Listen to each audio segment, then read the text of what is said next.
Oh, the music ended just as I started. Salutation, darlings. Azorwing here, bringing you some more Genshin Impact. Last time, what did we do? Come on, let's get moving. We're not frozen in place after all.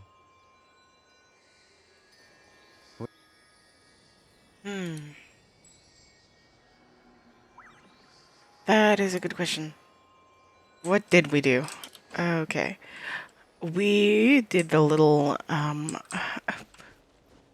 to my intense frustration, this bird in particular is taking issue with me. Can we just perform an indwelling and then talk to?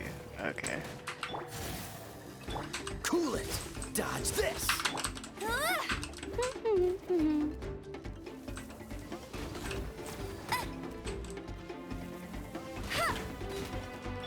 Come a little closer. Anywho, currently our goal is to possess a bird. I'm not saying indwell. Freeze! Go, Baron Bunny! Get him! I'll race you there! Blitz.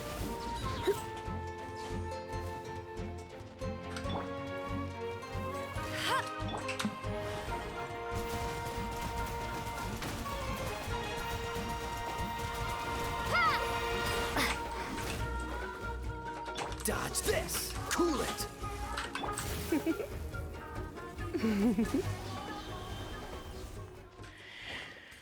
Anywho, let's possess this fighter flamingo and boost someone's spirits.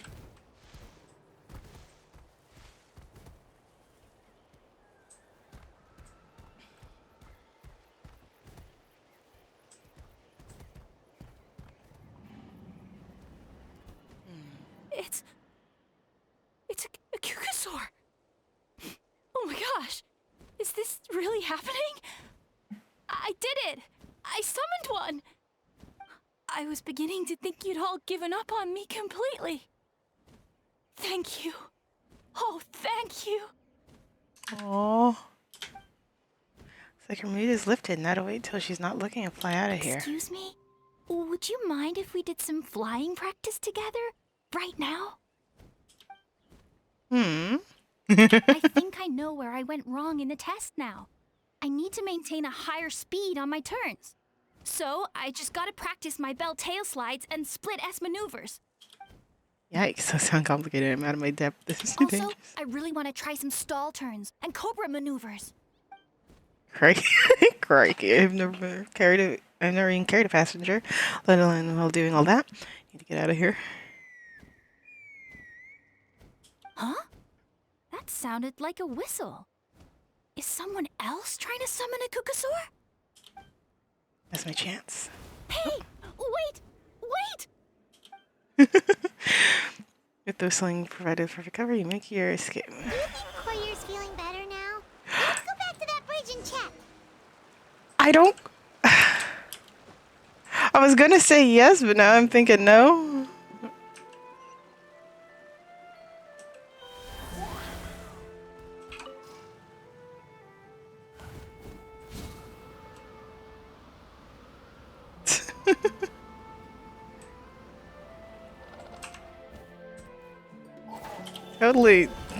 Totally under human.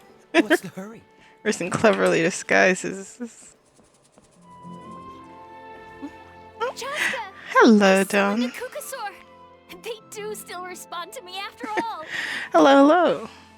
Although, unfortunately, someone else summoned it away again before I had a chance to go for a flight. Oh, really? That is unfortunate. But if you can do it once, you can do it again. You're right. Oh, God damn You it. know, I almost thought about giving up, but I'm glad I didn't. Let's see what she's saying. Keep at it, and you'll pass the trial eventually. Hey, Chaska, how's Koyer doing? Huh? Who are you? And how do you know my name? these are my, friends. The Traveler and Paimon. You came up in conversation the other day because I was telling them about up-and-coming warriors in our tribe. Oh, the Traveler, huh? So that's you. What do you mean up and coming? I'm closer to being wingless than I am to passing the trial.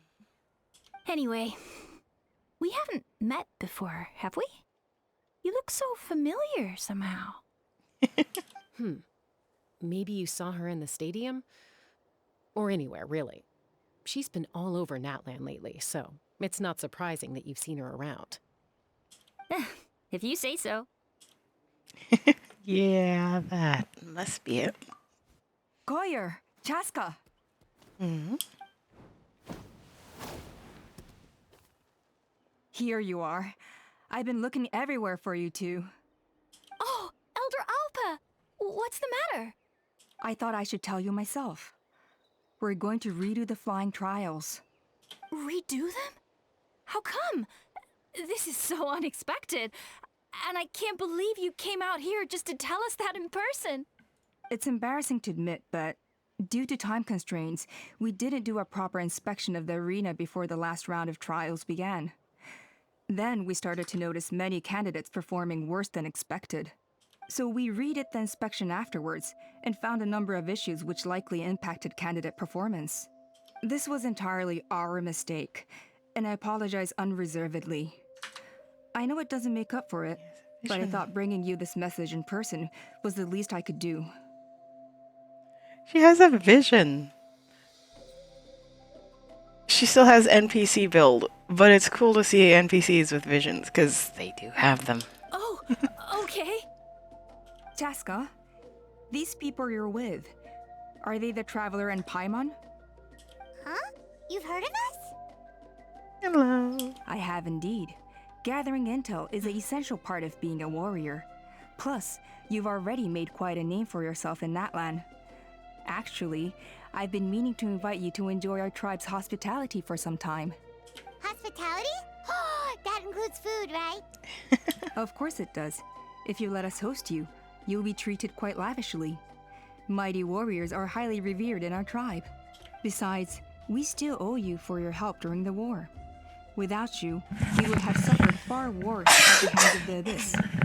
So I like the chance to show you our gratitude on behalf of the whole tribe. Mighty warriors, plural? So Paimon counts too? Paimon's starting to like you a lot.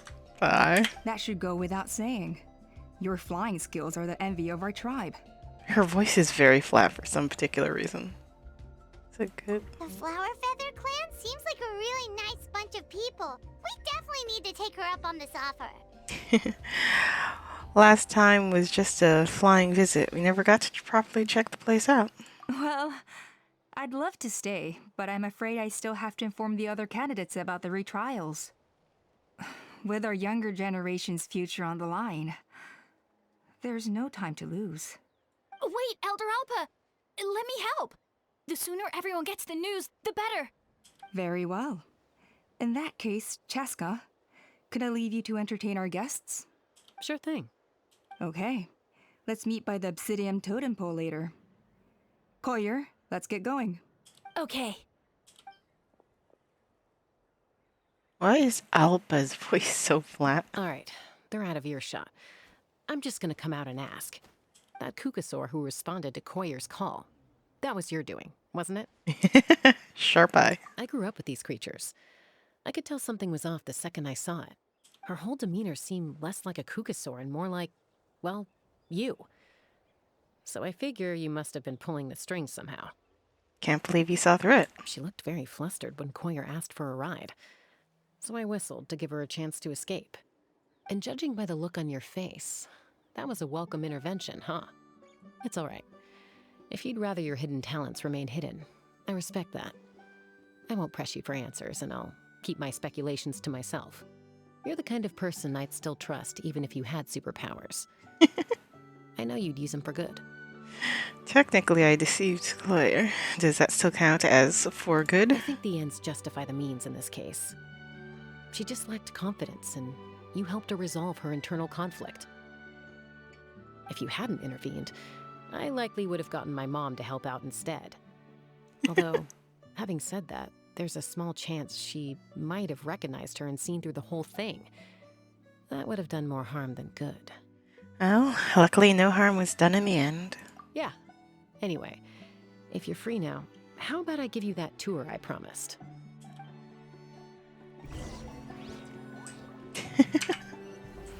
Ah, yes. Chaska, then not quite knowing what she was seeing, saw through us, plain as day.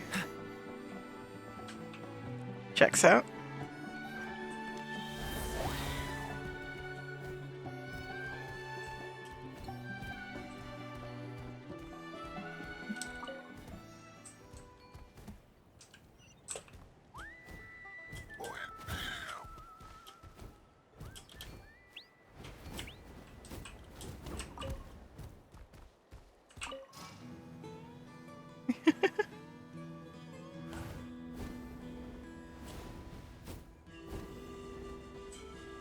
There are pigeons in Natlan.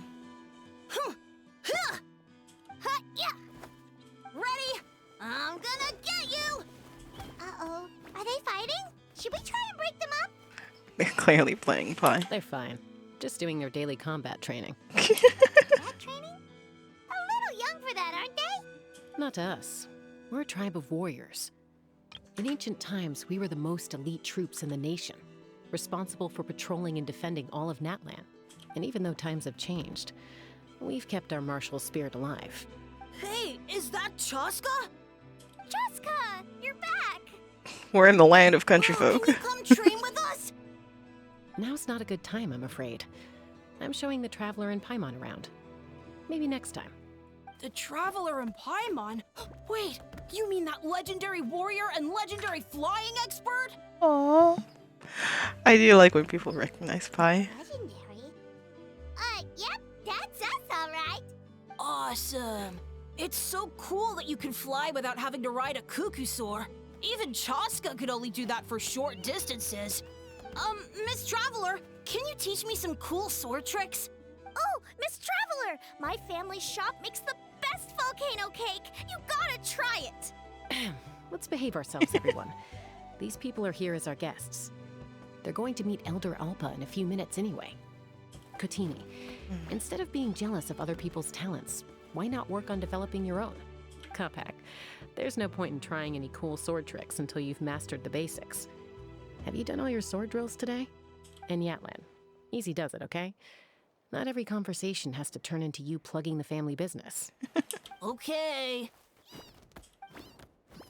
As his mini lecture calms the children down and they stop Sorry about crowding those you. kids. They just got overexcited when they heard your name.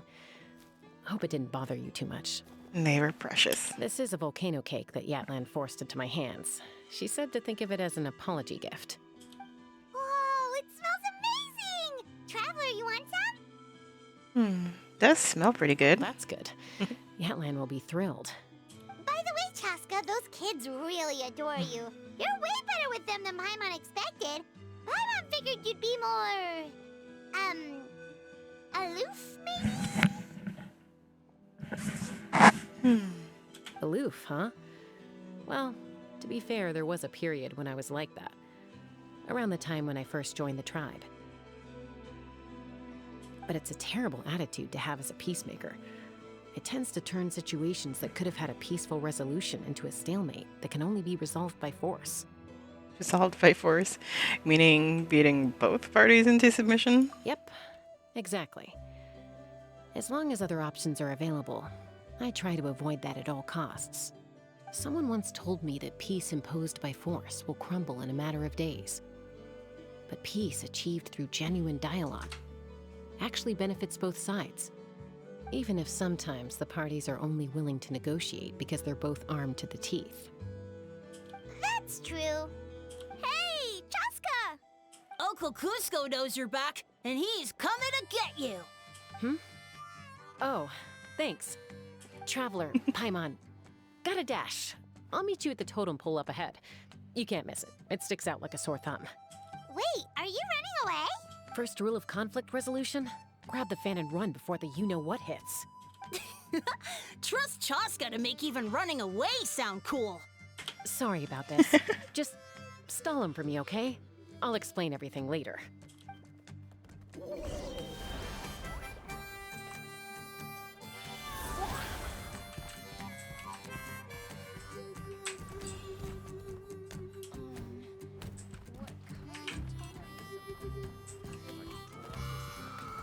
I just love. Child, let your parents sleep. I just love how Kukasaur's like full on flamingo sleep. Oh. A golden-haired outlander and a white flying object. You must be the traveler in Paimon. I heard Chaska was with you, but I suppose she's run away again, has she? Sorry, who are you? Who am I? Indeed. Only her father. She's supposed to go for a checkup every 3 months to see how her abyss condition is doing. We both agreed on it. But she's already missed 3 checkups this year. That's 3 out of 4. Abyss condition. Yes. She got exposed to abyssal energy as a young child. Then her birth parents abandoned her. It's lucky those wild Kukusaurs found her when they did, or she wouldn't have made it. They took her under their wing and raised her as one of their own. Eventually, some riders out on patrol spotted her and brought her back to the tribe. But she was practically feral at that point. The moment you took your eyes off her, she'd be getting herself into a fight, or she'd run away to be with the Saurians. She seemed to prefer them to her own kind. She might as well have been a Saurian in human form. Dude has age lines for days. That must be the aloof period she mentioned, right? Sounds like there is more going on than just being aloof. We later discovered that her exposure to the abyss had planted seeds of conflict in her heart. So, we started trying to bring it under control. But ultimately, she's the only one who can control it. Anyway, she's much more human these days. These days. Yeah, don't worry about her. She seems pretty stable to Paimon. She's probably only avoiding the checkups because she thinks it'll stop you guys from worrying about her. Yes, I'm well aware of that. She knows she needs to be careful. If her condition ever took a turn for the worse, she wouldn't be brushing it aside like this. Then what's there to worry about? It's just, every checkup she's been to, they find new cuts and bruises. Nothing to do with the abyss, of course. Oh no, that's all fine. The problem with her is, she's her own worst enemy. She's been living dangerously again. I'm sure of it. That's why she's avoiding the checkups. She wants to hide it from us. Yeah, Paimon can see her doing that. Oh. In the past, she always had Koichi to keep an eye on her. Now Koichi's gone, and I don't want to lose another daughter. Oh. Chaska's been increasingly reckless since Koichi passed. It's like she's trying to make up for it somehow. Next time you see her, please tell her to be careful for me. Even if she doesn't want to hear it. If she doesn't want to do these checkups anymore, that's fine. I just want her to stop putting herself in harm's way. Aww. She's listening. Even if she doesn't want to make it obvious that she is. Gusto rambles about Chask and Jean. You politely listen until the bitter end. Whoa, where did the time go? We should be back up with Chaska before it gets any later. To get to the totem pole, we need to head north, right? I'm sorry. I didn't mean to keep you so long. I don't get to talk about my daughters much. Once I got going, I lost track of time. I should be getting back to work now. So, oh, Chaska. Help me talk some sense into her, won't you?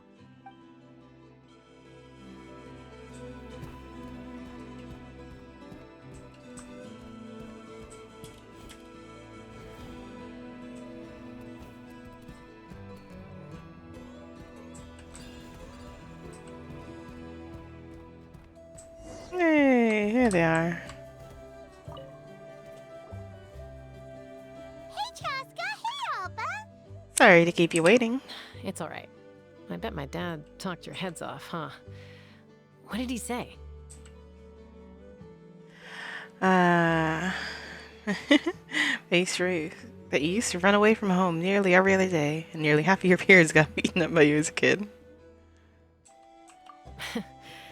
I was sometimes a little impulsive back then. That's putting it mildly. The memories. It feels like it was only yesterday when we brought you back and had Cusco and his family take you in. Back then, no one imagined this feral child would grow up to be the strongest warrior of the Flower Feather clan. Huh? You were the one that brought Chaska back to the tribe? That's right. Elder Alpa was already a veteran rider by then. She spotted me while patrolling from the skies and tracked down my Kukasaur mom. Mom agreed it was time I tried to re-enter human society. But I didn't know the first thing about being civilized. I clashed with everyone who had to deal with me. And look at you now, renowned throughout the land as a peacemaker. How time flies. When the day comes that I can't fly anymore, it will be up to you to look after our tribe and our flying squad. You know me, though. I'm not a natural commander. I'm better off as a lone wolf on the front line. So stick it out at least a few more years, okay? Give Koyer and the others time to come into their own. Oh, stop. Wait, so isn't the leader just the strongest warrior in the tribe? At least Paimon figured that's how your tribe would work. Strength is certainly a core tenet in the Flower Feather clan. But strength means far more than martial prowess alone. If it all came down to individual strength, I'd struggle to call myself a warrior, let alone a member of the flying squad. Any fighter in the tribe could take me down. Really? I had you down as an elite warrior like Chaska. Well, sorry to disappoint you. It was something I aspired to at one point. So much so that I went adventuring in the Cinder City, Ochkanatlan, to try and prove myself. But it was foolish of me.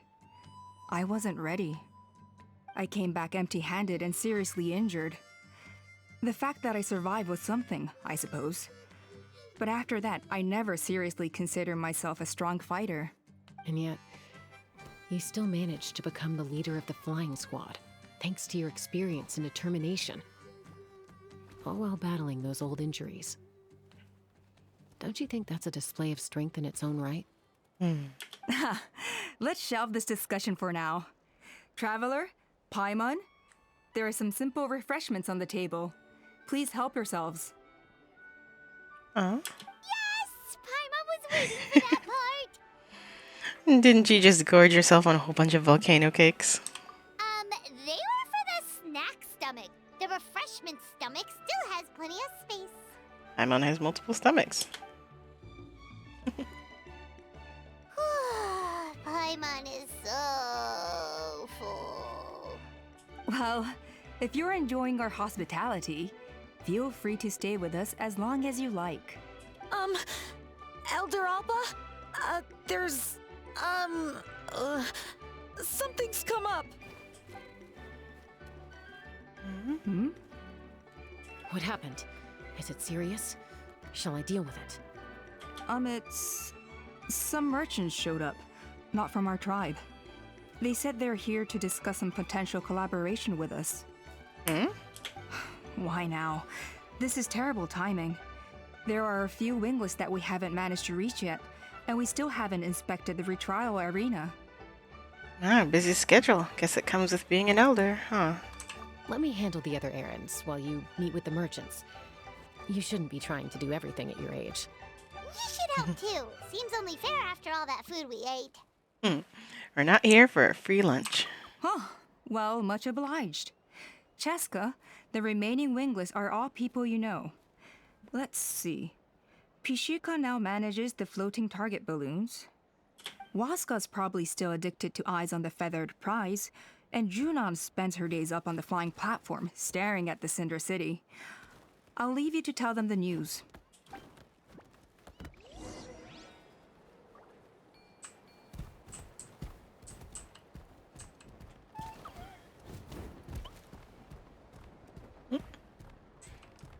one's really close. A retrial? What's the point? I pretty much treat life like it's a game. No Kukasaur's ever going to approve of that, no matter how many times I try. Muskar, I can assure you, Kukasaurs wouldn't judge you for something like that. Well, they must be judging me for something. Maybe I lack fighting spirit, or just don't have the talent. Not everyone's a natural like you. Don't waste your time on me. You'll have better luck with the ones who still have their heads in the clouds. In the meantime, I think I'm gonna treat myself to a few more games of Eyes on the Feathered Prize. Yeesh, there's Wingless, then there's being a total lost cause. You used to be a fierce warrior, actually. But fighting spirit alone won't win you the Kukasaur's approval. He's the little bugger. Like, no, he's not gonna jump again? Maybe? Maybe? Are all Kukasaurs so strict? The ones in floating target balloons and Eyes on the Feathered Prize seem pretty chilled out. It's one thing to hang out and have fun, but quite another to take to the skies with a human life on your back. Giving a ride to someone who's unqualified endangers not only the rider, but also the Kukasaur themselves. If the rider makes a mistake, they both suffer the consequences. So we have a mutual understanding with the Kukasaurs. If someone isn't up to standard, we have to reject them. Even if it means breaking their hearts.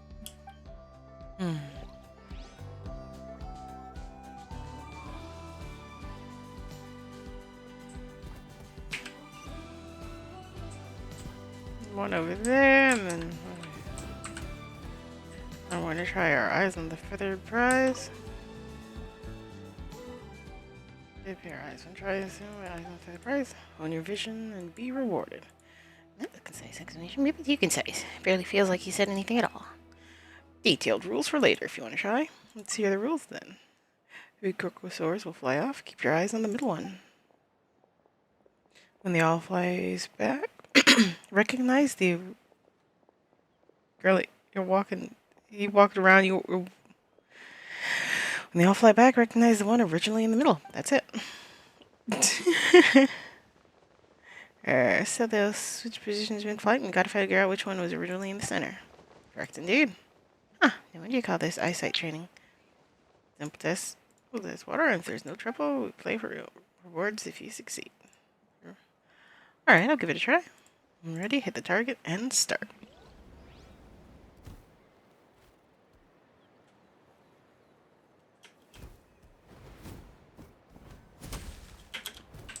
Oh, I didn't mean to charge.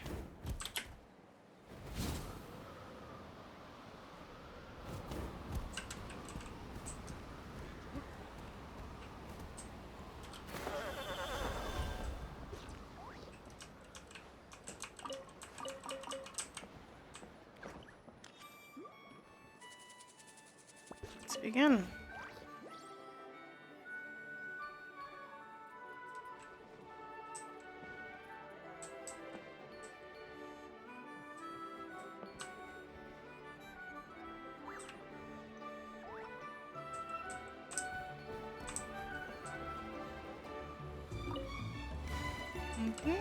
Go on. Looks like you're ready for the real challenge. Ready? Hit the target and start.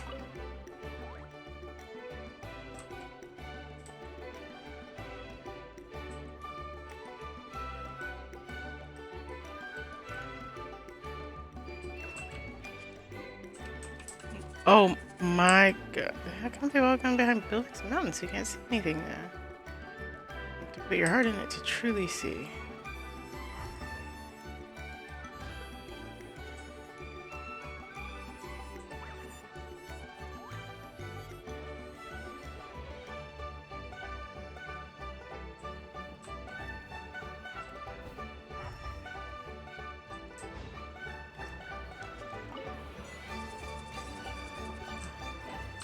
Here, good boy.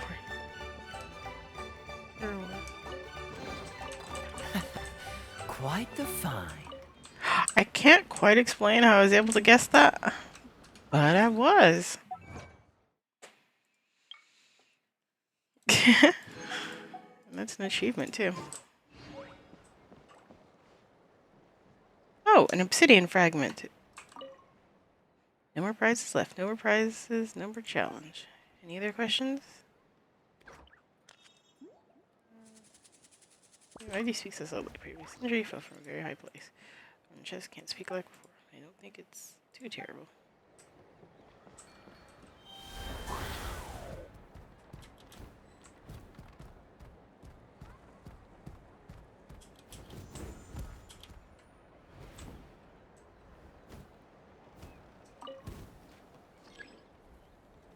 As long as you've thought it through, just go for it.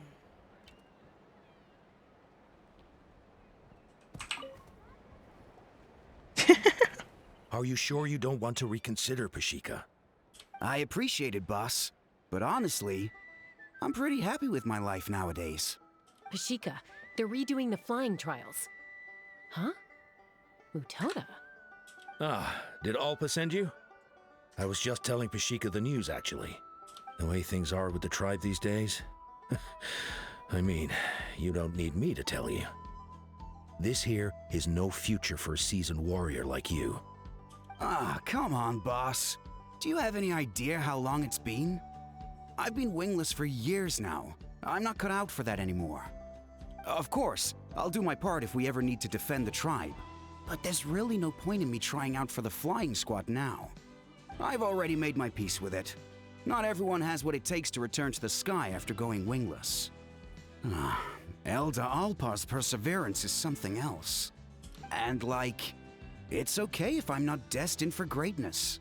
I might not have the Kukasaur's approval, but with my hot air balloons, I can still reach the skies. Handling these balloons every day, seeing how the customers react, the looks on their faces, that's enough for me. Finding something you love doing can be just as hard as passing the flying trial. It's worth holding on to. Fair enough. It's your choice. I won't force you. Oh, by the way, you should try taking a balloon ride if you've got the time. Once you've been up there for yourself, you'll see why I love it so much. I'm a little busy at the moment, but next time for sure. No problem. If you ever want to give it a try, you know where to find me. I mean...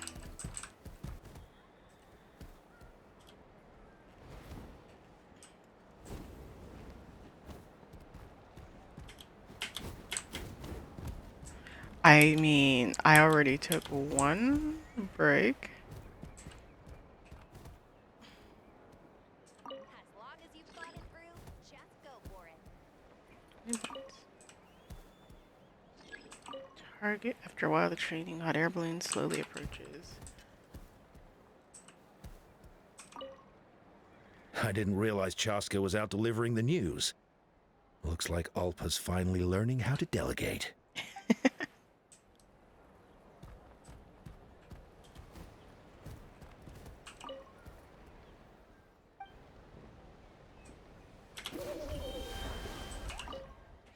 I guess ready to start the balloon challenge? I'm ready. Be sure to stand firm and then take care not to fall. Let's go! In the Floating Target Balloons Challenge, you basically want to hit as many balloons as possible. But watch out, because it's a little dangerous. Ooh, looks like someone's an expert already. Since many of the Flower Feather clan have to... Well, you've impressed me, that's for sure. I think you might even have an edge on Mr. Pashika.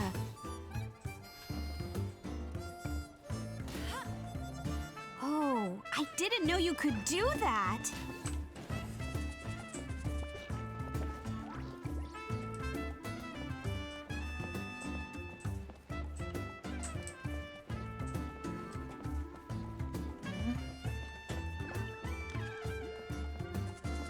Hey, look over there! Saibo flies by whenever we wave the flag. He really likes hot air balloons, too.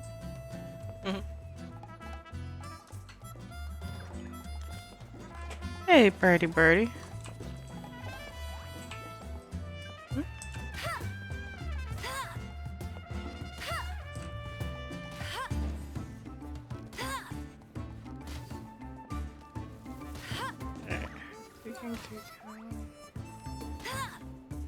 Whoa, that was some excellent shooting! Only the most skilled shooters in the tribe manage what you just did.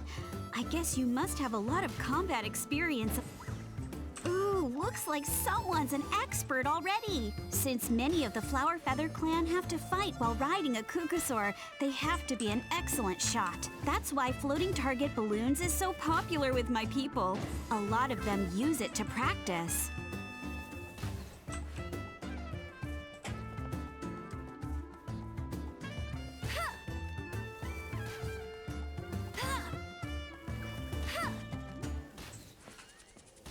You can do it! The challenge is almost over. Keep going!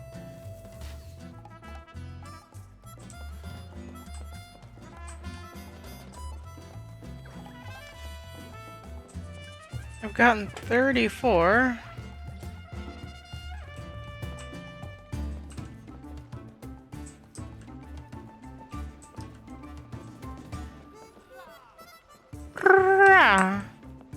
Yeah, we gotta get back to over there, so... Or maybe we do just get dropped off over here. I'd be super disappointed, but it's possible. I can see where Pashika's coming from. The view from up high really is spectacular. I don't usually notice, because I tend to just zoom along without taking in the scenery.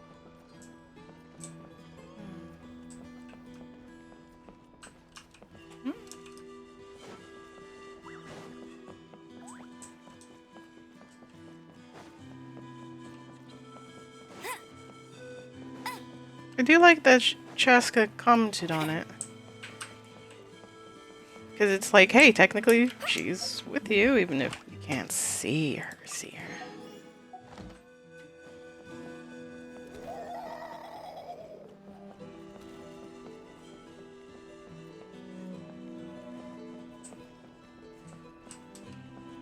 Light trial and arena administration.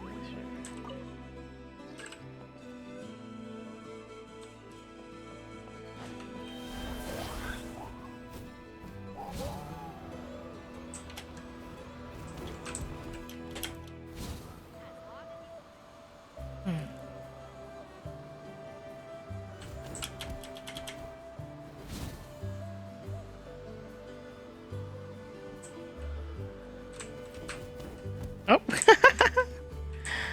Only one bird on the wire this time.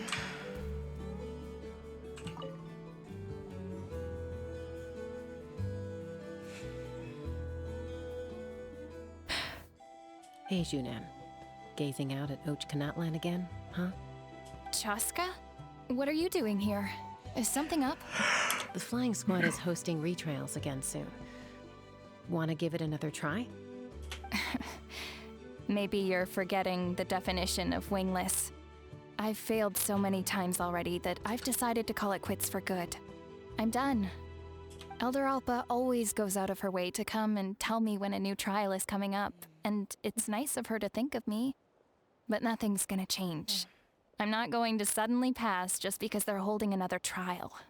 They're making some big changes to the arena this time, so the flying experience should be smoother than before. Koyer's gonna try again. No, forget it. If I was genuinely good enough to make the squad, the location shouldn't affect my chances. A true rider can fly confidently whatever the conditions, like you and Elder Alpa. Junan! They're redoing the... Huh? Chaska and the Traveler. You're already here. I guess they told you already then. Come on, let's go train together. I'm gonna sit this one out. She has such a sad face. What? Why? But you've always looked up to Elder Alpa. She went wingless after her injury and spent years drifting, but even she came back and made it in the end. If she can do it, why can't you? I mean, I don't have that kind of perseverance. And besides, the last thing I want to do is fail in front of her yet again. Oh, come on. You know you don't need to worry about that. All right, well, how about we just treat this as you being my mentor? Then will you train with me? I mean... Enough umming and ahhing. Let's just get up in the air and figure it out as we go. Wait! Hold on, slow down. I can't keep up. Well, that's one way to do it. I'll ship it. Yeah, she unwittingly chose the hard way. They've been best friends since they were kids. If anyone knows how to get Junan out of a rut, it's Koyer. You helped Koyer deal with her internal conflict, and now she's done the same for someone else. You know, people often talk about how one conflict leads to another and so on. But sometimes in life, things spiral in a good direction instead.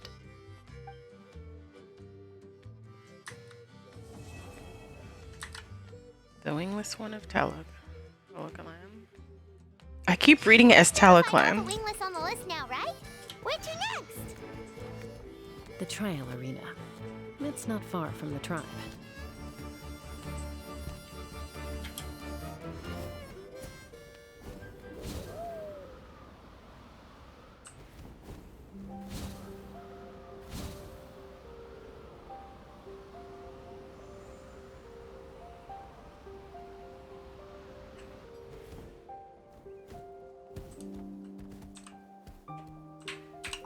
Knock. Oh, hey there, Chaska. Did Elder Alpa send you?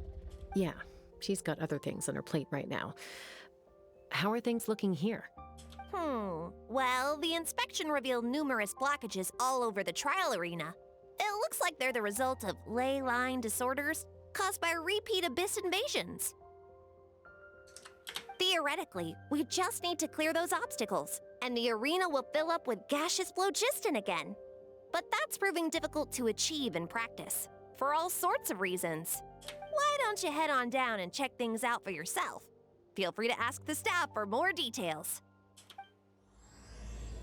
The night before the trial.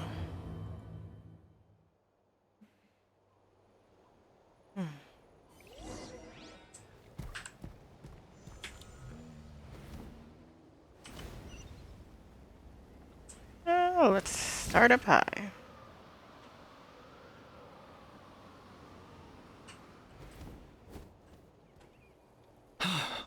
Oh, are you here to help?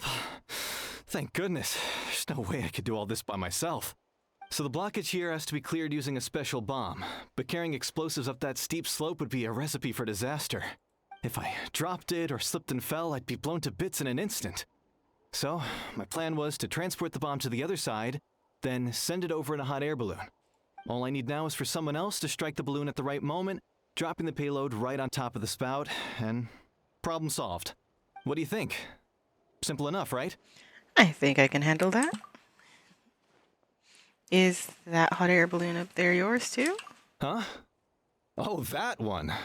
No, I've got no idea who that belongs to. Or how they got it up so high. I just wish I could fly up there and check out what kind of tech they're using. Ah, well. Getting the trial arena back in order is more important. I'll head over and set up now. Let me know when you're ready.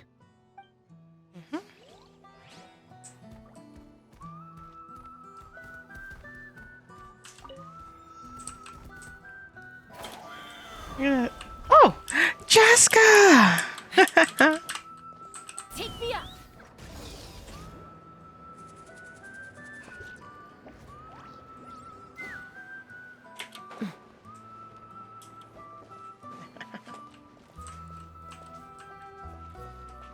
All right, get ready.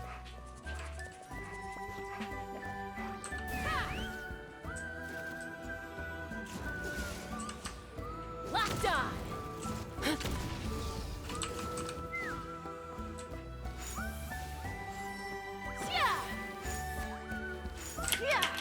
Oh, now I see why you need a Jessica for that. I was not ready. All right, get ready. Jessica, could you try looking a little less epic?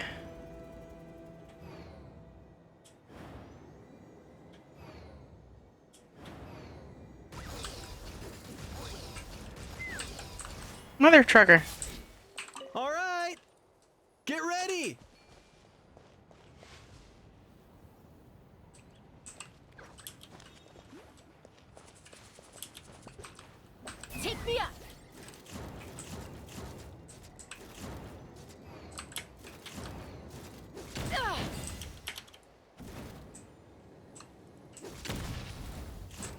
Do I need to... What do I need to shoot down? All right, get ready. Do I need to shoot down the entire balloon? Actually, now that I'm looking at it, yes.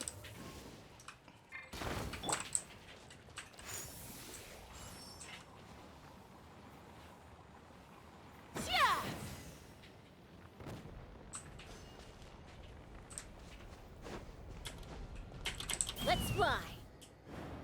Yeah.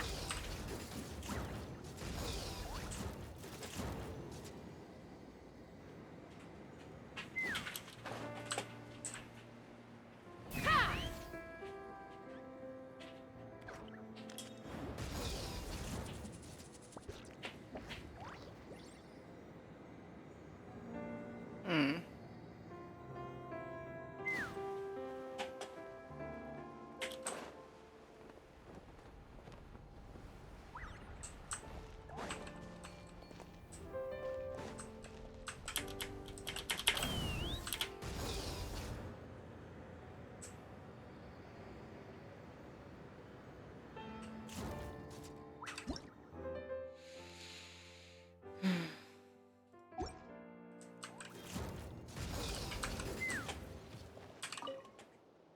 This is crazy.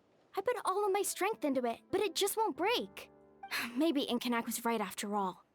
If a stable structure is formed inside the solid phlogiston, I'll need to hit all the weak spots at the same time to break it. But how am I supposed to do that?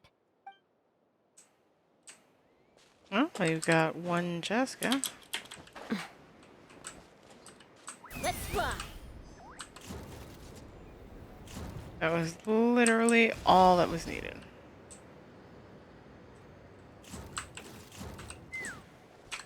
From this angle, you can see more clearly just how high up that hot air balloon is. I wish I knew whose it was.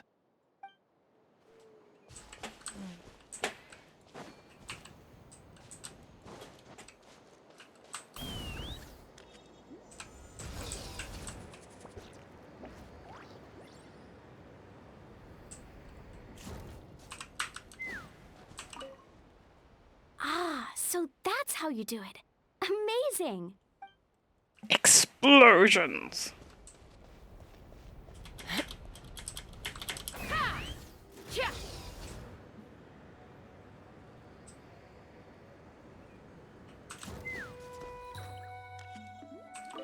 How strange. Why is there so much solid phlogiston here? Well, could be from the Children of Echoes. Maybe it got swept up here due to the ley line disturbances? And I did see those strange markings on the cliff. I can't think of a way to resolve this. Short of going all the way to the Children of Echoes to borrow it to Petlisaur.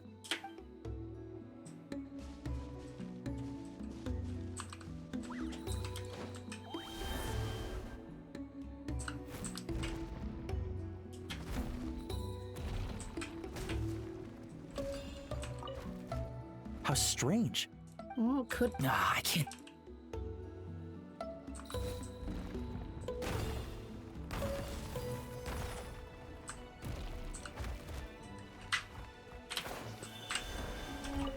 Whoa! Did you see that?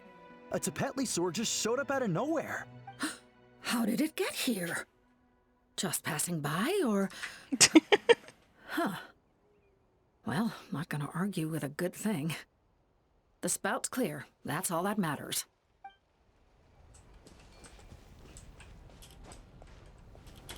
Take me up!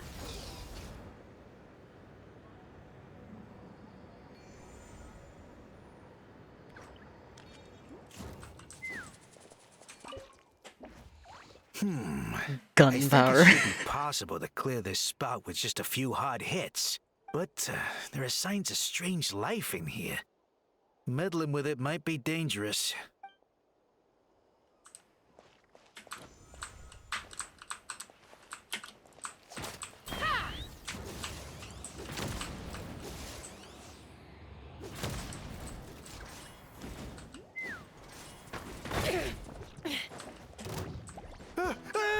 Monsters!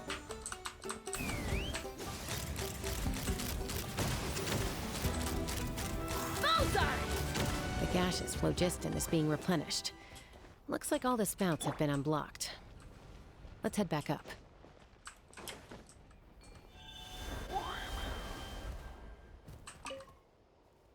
I thought I was done for. Oh, this spout should be good now. Thank you very much.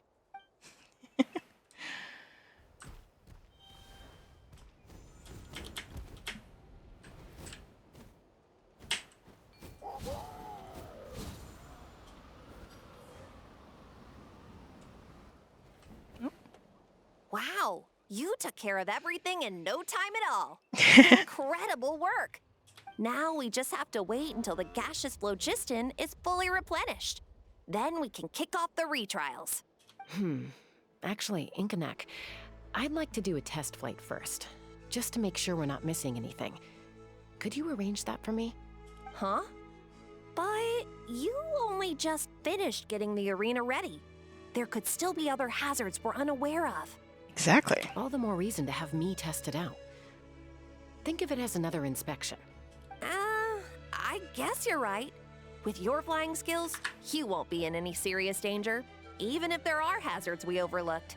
The conditions in this area seem a little unstable, but a test flight is the only way to catch any lingering issues. All right, I'll get things set up for you. Just let me know when you're ready.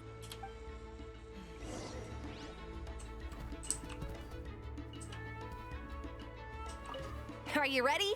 This should be a piece of cake for Chaska, but still, try to be careful. I'm sure she'll be fine. All right, then spread your wings and fly.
I almost missed the last one because I was just being That's stupid. amazing. Paimon couldn't take her eyes off you.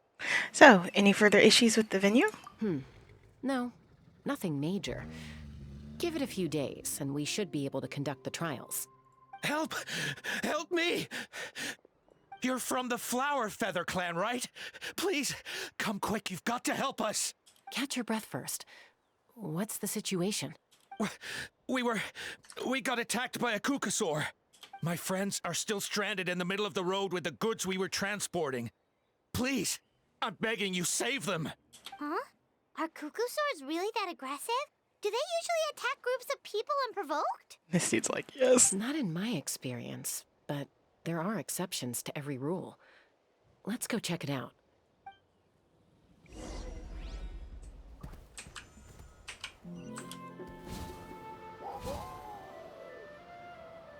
Ouch! I've never seen such an aggressive Kukusaur.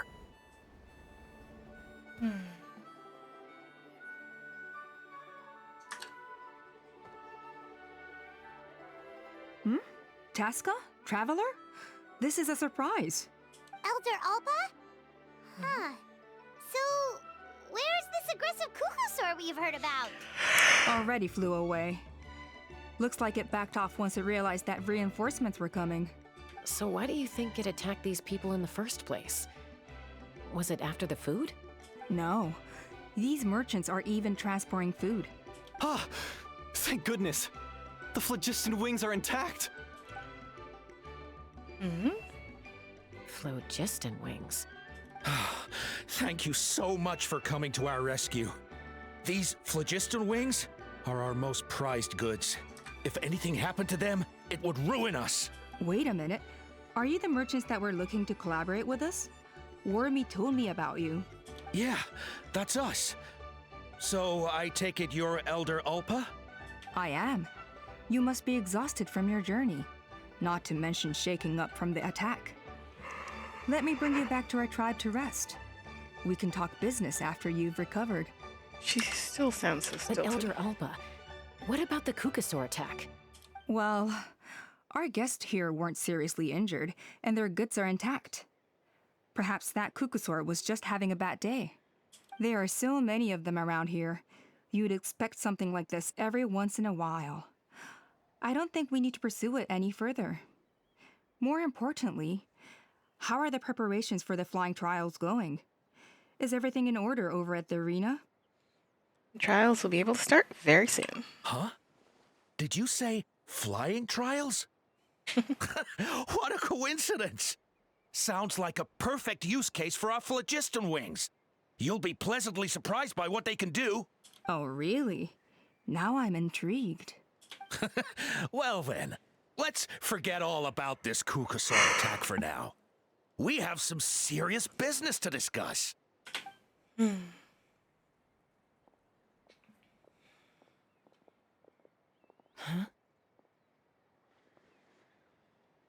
So that's it? That all went smoother than expected. Well, guess we'd better get going. Huh? Chaska? What you looking at?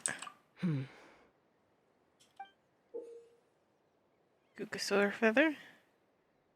Bloody Kukasaur feather. A blood-stained feather.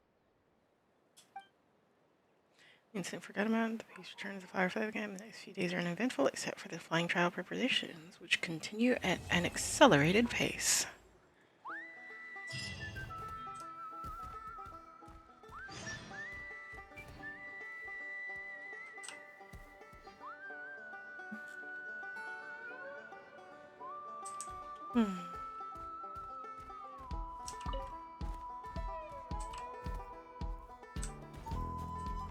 The Flower Feather Clan should be about ready to hold the new flying trials by now. Let's go check it out.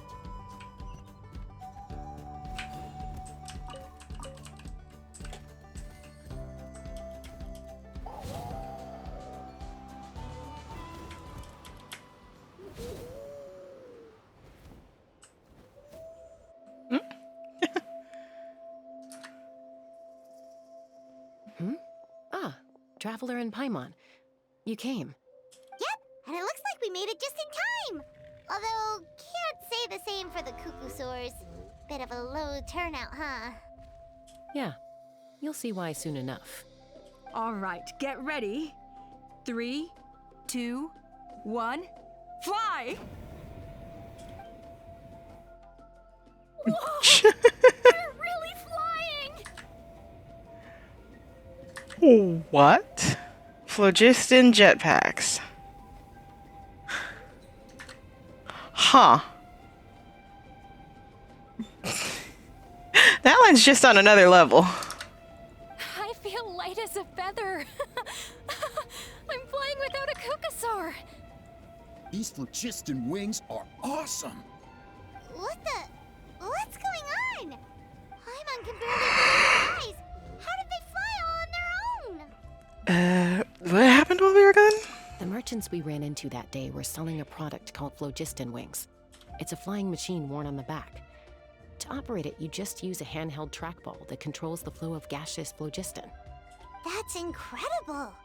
Yeah, if our tribe, well, if Natlan mass adopted this technology, it would revolutionize our mobility and responsiveness in times of crisis. Just think of the countless tragedies that could be averted. I feel like I'm dreaming. Did I really just fly on my own without the help of a Kukasaur? You'd better believe it. Plus, You just passed a flying trial!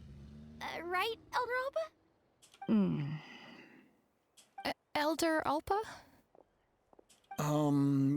Should this really count as a pass if we did the trial using phlogiston wings?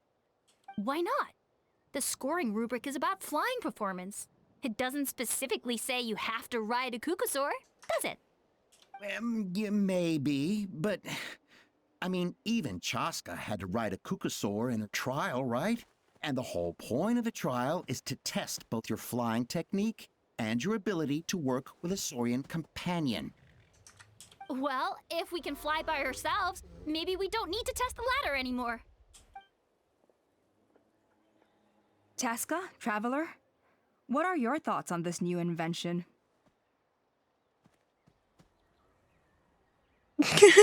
Yay, no. Yay, no. God damn. I'm like, eeny, meeny, miny, mo, catch it. Eeny, meeny, miny, mo, catch a tiger by the toe. If it hollers, make him go. Eeny, meeny, miny, mo. Caution, it is. Right? That's what I think too. I agree that they have strategic value, but I don't think it makes any sense to evaluate candidates by the current testing standards if they're using phlogiston wings. Why? Shunan finally mustered the courage to go through with this. And now you're saying it doesn't count? We don't have any experience using these wings in battle, nor is it immediately obvious how to incorporate them into the existing systems in our tribe. Taking a longer-term perspective, I think we need to start by getting thoroughly acquainted with how these things work. Then we can develop a new trial format with new assessment criteria, tailored to candidates using the phlogiston wings. You all raise valid points. But Chaska, while your proposal sounds perfectly reasonable, it would probably take years to put it into practice. We lost so many people in that war. These phlogiston wings could be exactly what we need to strengthen our forces and boost morale in this trying time. And as for real-world battle experience, there will be plenty of opportunities to gain that. I have high hopes for you, Junon. Huh? Hey, stop staring into space! Say thank you! Thank you. Thank you, Elder Alpa. You have nothing to thank me for. Remember, the way you got your wings back was by relying on yourself. Oh, Elder Alpa! Bad news! Kukusaurs are attacking the merchants again! Again?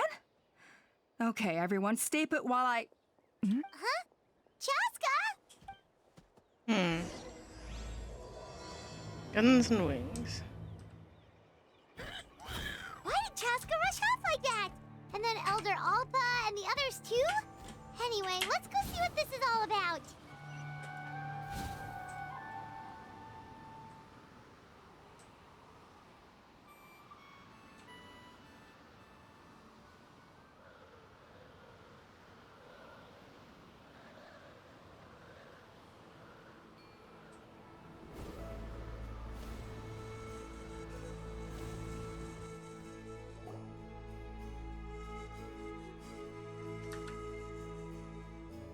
Oh, it's back! It found us again! Run! Get out of here! Curses! She's really riled up this time. Hey! Stop running! We'll never outrun a creature with wings! Get back here and let's fight!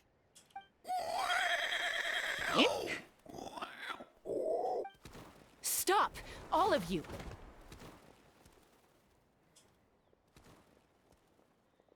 Chaska!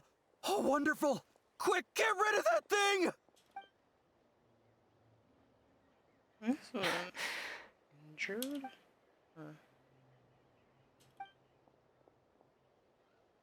I'm like, I don't think all Kukusaurs what's going have on? marks. Why isn't she doing anything? So it really is you, sister. Wait, sister? That Kukusaur is Chaska's sister?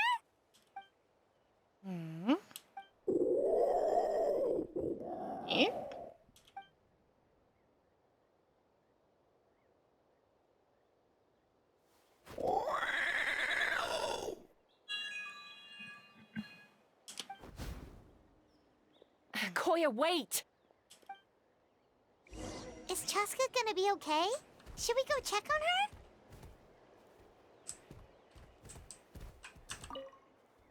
What was wrong with that Kukusaur? Why was it so aggressive?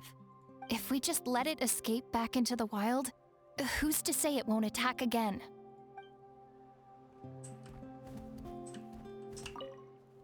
Is everyone all right? We're okay. No serious injuries. Thank goodness you all got here just in time.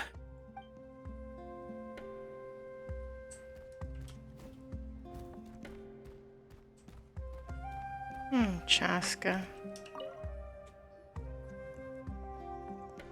But yeah, no, that Kukusaur is pretty injured. Are you Or- okay? I'm fine. Sorry for making you worry. You're not gonna keep following her? No point. She's an expert at hiding her tracks. Once she's shaken you off, you'll never catch up to her. At least, I always used to lose to her at hide-and-seek when we were kids. When you were kids? Well, yeah. You know I was raised by Kukusaurs. Anyway, she and I grew up in the nest together. Her name's Koya, and she's my big sister. Aww.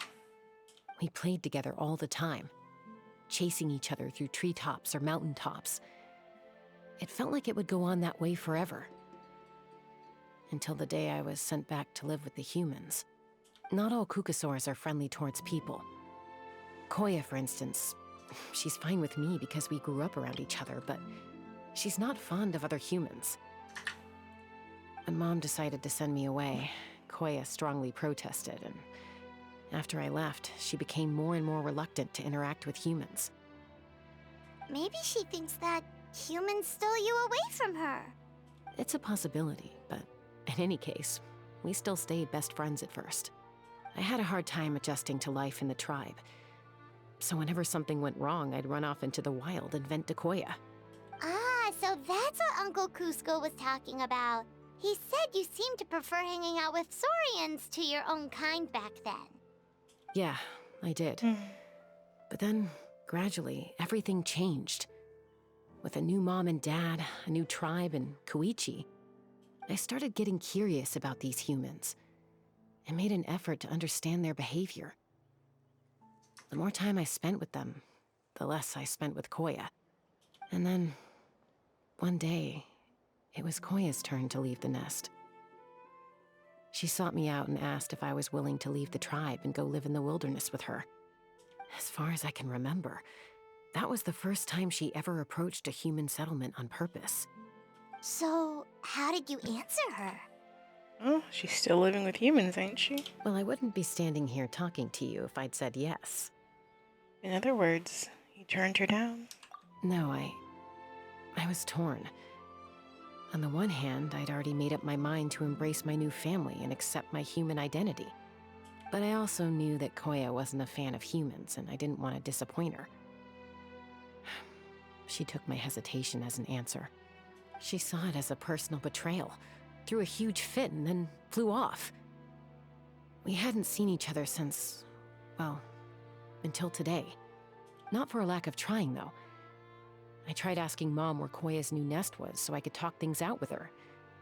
But Koya had already asked Mom not to tell me where she'd moved to. It must be hard for Mom, being stuck between her two daughters. So I didn't press the issue. And I didn't go looking for her. But after today's events... If things carry on like this, I need to make sure I find her before anyone else. Even if she doesn't want to see me. For now, let's bring the wounded back to the tribe. And see what Mutota and Elder Alba have in mind.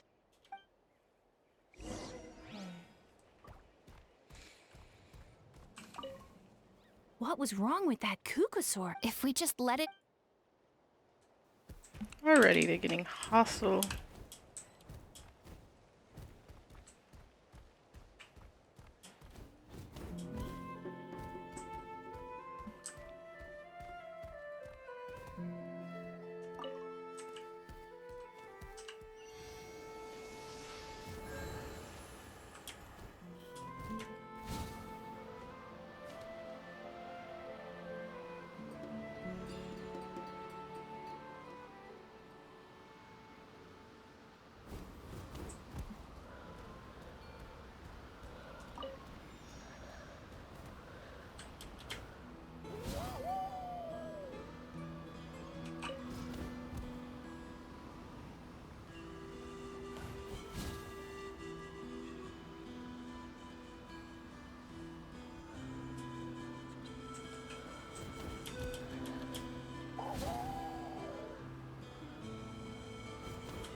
So, I hear there's been another Kukasaur attack.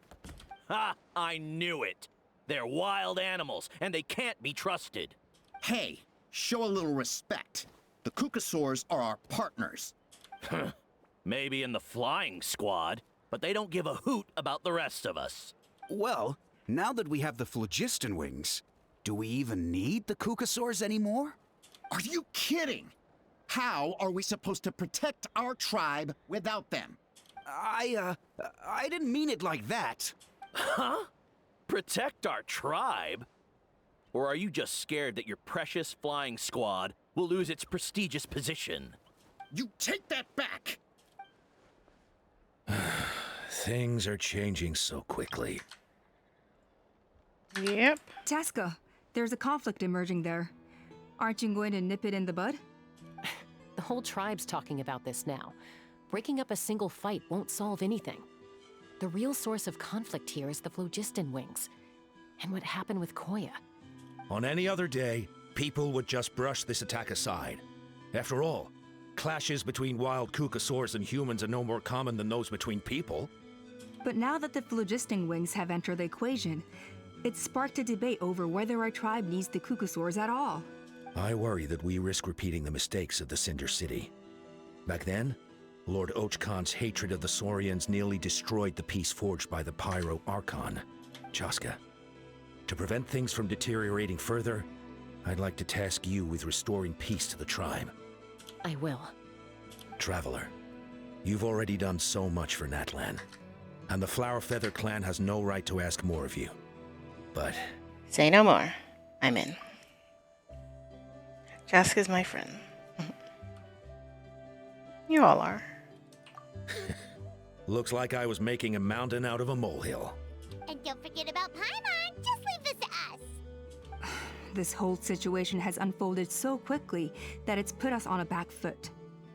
To tell the truth, it makes me a little suspicious. You think someone might have orchestrated all this? It's possible. Leave it with me. I'll look into it. Also, Chaska, could you try to keep a low profile while you're out there digging around? We don't want to give our hand away. I'll do my best. Okay, so where should we start? This all began with Koya's attacks. If we can find out what led her to do it, that should give us something to work with. But will she even talk to us? Unlikely. Given how she reacted when I showed up, I don't think she's forgiven me. If you want to resolve a conflict through dialogue, sometimes you need a third-party facilitator. Let's go see my mom.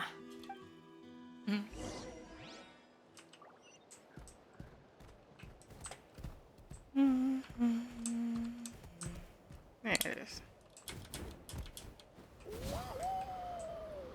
Wahoo!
Wow, so this is where you used to live as a child? Mm-hmm. When I was little, we used to do this thing where I'd jump from the top of this tree, and Koya would fly over from the platform and catch me in midair. Or sometimes we'd both fly from the treetop together, and then after some aerial maneuvering, she'd throw me up onto that platform. After we got a bit older, we went to the nearby shores looking for even greater heights. Stop! You're gonna give Paimon a heart attack! Paimon. Oh, really? I just thought it made a fun story. I liked it. Then I'll share more with you when there's time. Anyway, back to the matter at hand.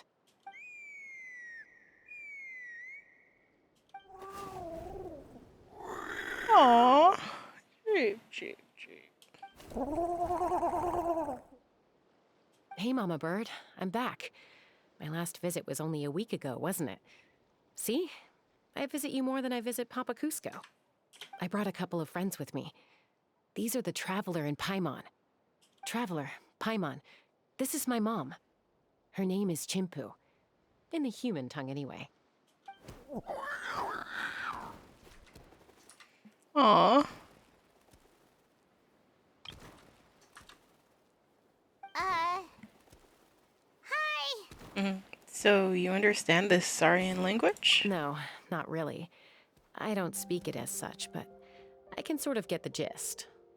Although only with Mom and Koya, since I spent my formative years with them. Even then, it's basically a best guess based on their sounds, body language, and expressions. Seems to work about 9 times out of 10, anyway. As for whether Mom understands me, I can't always tell. But somehow we still manage to communicate. Call it the family bond, I guess. Don't worry. I'm doing well, but I think Koya might be in some trouble. Yeah, she was pretty banged up.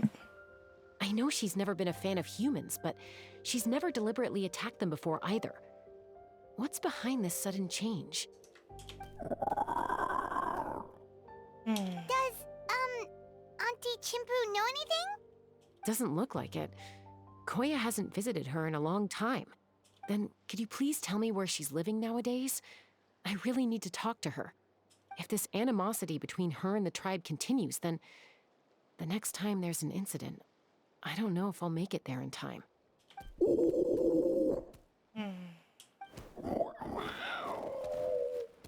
What'd she say?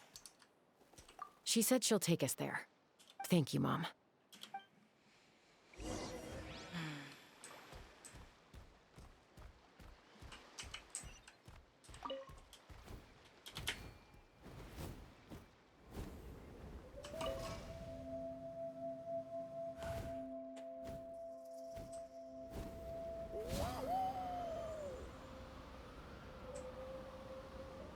Opposite direction of the tribe. That checks out.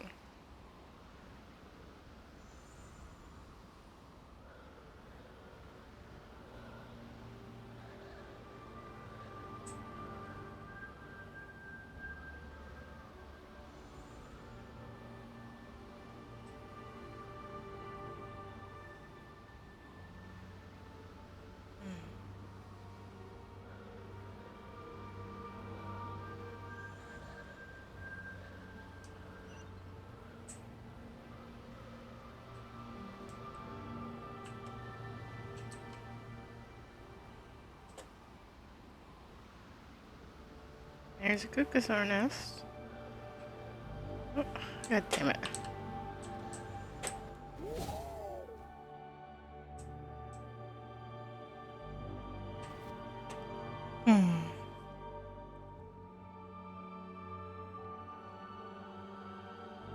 This is a really remote location. Guess she was trying to get as far away from humans as possible. We stay here? Okay. Got it. Traveler. Paimon. Mom says we should stay out of sight for now. She'll talk to Koya first. Koya is very hostile toward humans right now. So if we show up unannounced, it might just make things worse. Got it.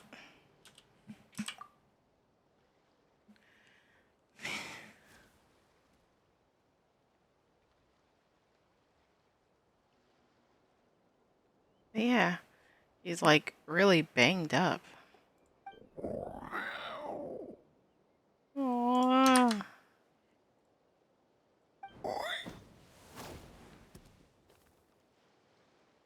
Practically ready to attack. Any idea what they're saying? Sounds like things are more complicated than I imagined. There's evidence in this area suggesting that Koya might have been the victim of a human attack. Hang on.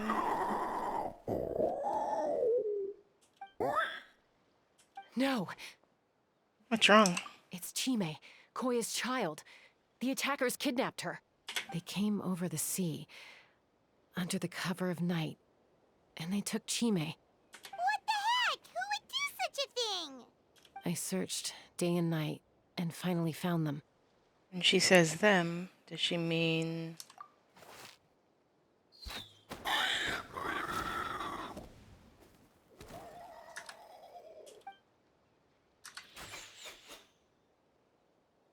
Oh, yeah! Topal's contraption is working like a charm. Got her in one!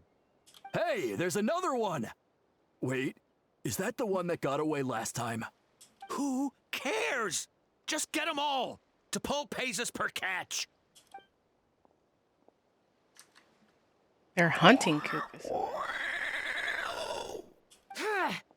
Uh-oh.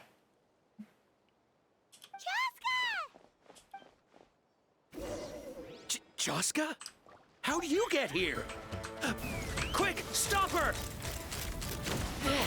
Don't you even think about... Don't even think. Don't come any closer, or I'll... Go, Phlogiston Wings! Take me out of here! Uh-oh, looks like it malfunctioned. This is bad.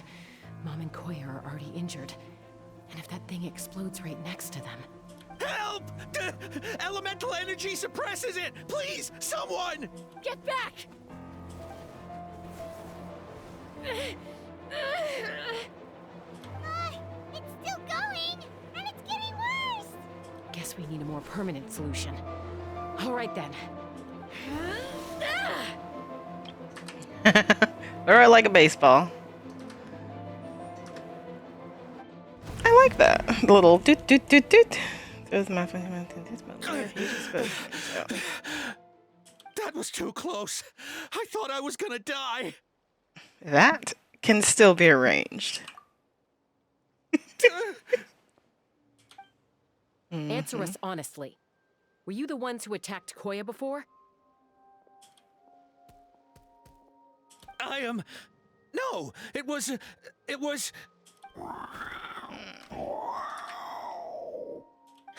Well, she says it was you. If you want to deny it, we have other ways of making you talk. Just tell me, who sent you here? It was T'Pol.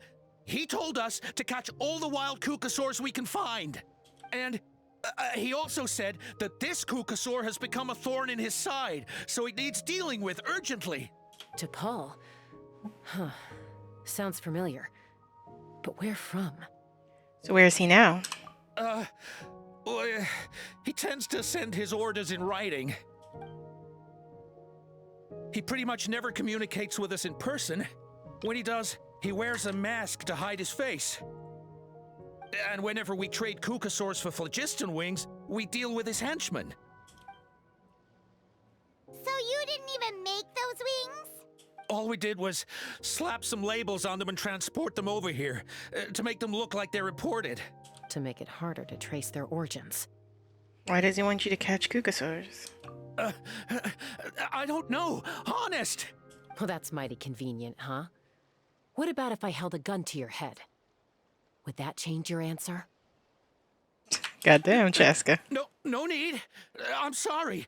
I'll tell you everything I know. T'Pol doesn't tell us much, but he always stresses that he wants them alive. So that gives us some clues. This is just a best guess, of course, but we suspect that the gaseous phlogiston stored in the trackballs is drawn directly from the Kukusaurs. What? She's plotting a murder. Easy now. You're still injured. Hey, keep talking. Yes, ma'am. So, The gaseous phlogiston has to be highly refined in order to power the phlogiston wings. The slightest imperfection can have disastrous consequences, as you just witnessed. But the cucosaurs have a natural ability to process gaseous phlogiston. So, if you use them as an intermediary, then... That's enough. So the cucosaurs you took, where are they now? T'Pol should have them. But no one knows where he's based, apart from him and his henchmen. We've tried looking for it ourselves, even followed them a few times. But we always end up losing track of them. Random thought. Maybe they're hiding up in the sky? I guess that means we can't go after the ringleader yet. T'Pol. T'Pol. I'm sure I've heard that name. Maybe it was... Jaska, Traveler! Hmm? Hey! See someone riding in on a cucosaur. That voice! It's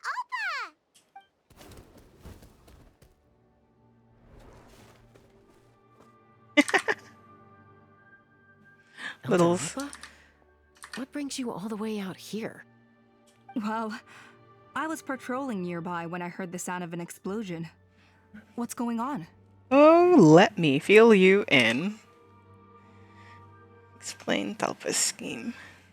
I don't believe it. Elder Alpa, does the name T'Pol ring a bell to you? I feel like I've seen it written down before. Maybe in a list of candidates for the flying trials? Huh? So he's a member of your tribe then? No. If he was a member of the Flower Feather clan, I'd definitely know him. Shall we head back to the tribe and do some investigating? Now that you mention it, I do remember a young man from outside our tribe who came to participate in our flying trials once. You were away on a mission at the time, which is probably why you don't remember him. He was a craftsman from the Children of Echoes, but he'd always dreamed of soaring the skies, so he wanted to join our flying squad. The Children of Echoes? That's rare. But despite his best efforts, he unfortunately failed to pass the trial and gain the cucosaur's approval. In the end, he went wingless and returned dejected to the Children of Echoes. Wingless, huh? Maybe he invented the phlogiston wings to get revenge on the cucosaurs. Perhaps. Or maybe it's simply his way of dealing with his regrets over his past flying endeavors. Either way, it doesn't excuse his abuse of the cucosaurs. I'm gonna take these guys back and expose the truth to the tribe. It's time for this conflict to end. Easy, Chaska. Remember what I said about keeping a low profile?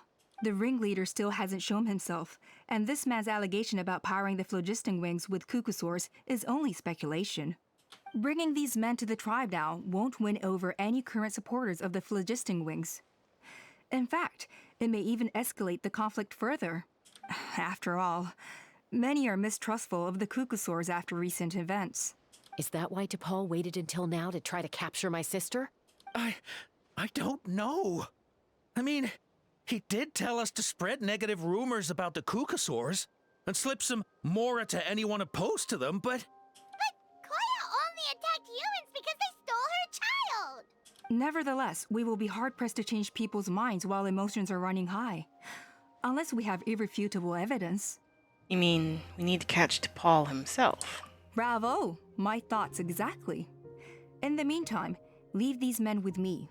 I'll escort them back to the tribe. I'll take the other members of their crew into custody too. They won't get another chance to stir up trouble. Fair enough. I guess finding T'Pol is going to be the key to resolving this conflict.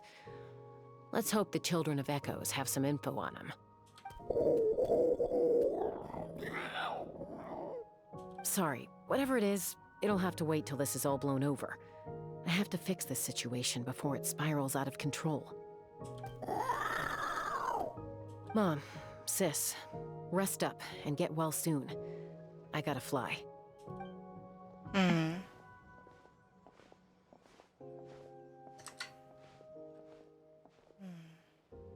Everyone departs, leaving only Jimju and Koya. Aww. If you're worried. worry about me. Mom can take care of herself. Got him.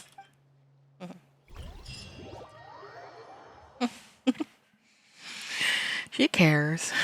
Just... Well... She cares. Sometimes it's just hard to say. And we have just been teleported. Which, I mean, is fine. So Alpa says that T'Pol's from the Children of Echoes. But how do we track him down? Just ask around until we find him? Let's start by talking to someone we know. It'll be faster that way. At this time and place, I'll bet the easiest person to find is... Wakey, wakey, Tlalocan! Oh, it's you. Okay, give me a second. I'll come down.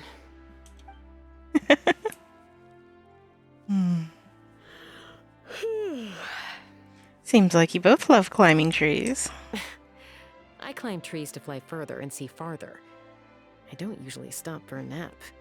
Well, we're not all like you. Always full of energy, even after flying around all day. Yeah. So, you've come all this way and interrupted my precious nap time. Might I inquire as to, why? I'm sorry, Tlalocan, but it couldn't wait. Does the name T'Pol mean anything to you? He's a craftsman, apparently. Huh. T'Pol. Yeah, that rings a bell. I think that's Puma's child. Is he in the tribe right now? Nope, I'm afraid you're a few years too late. Why are you looking for him? Long story. We'll try to explain quickly. Phlogiston wings. Wow, okay. The kid actually pulled it off. Well, looks like, no more rest for me today.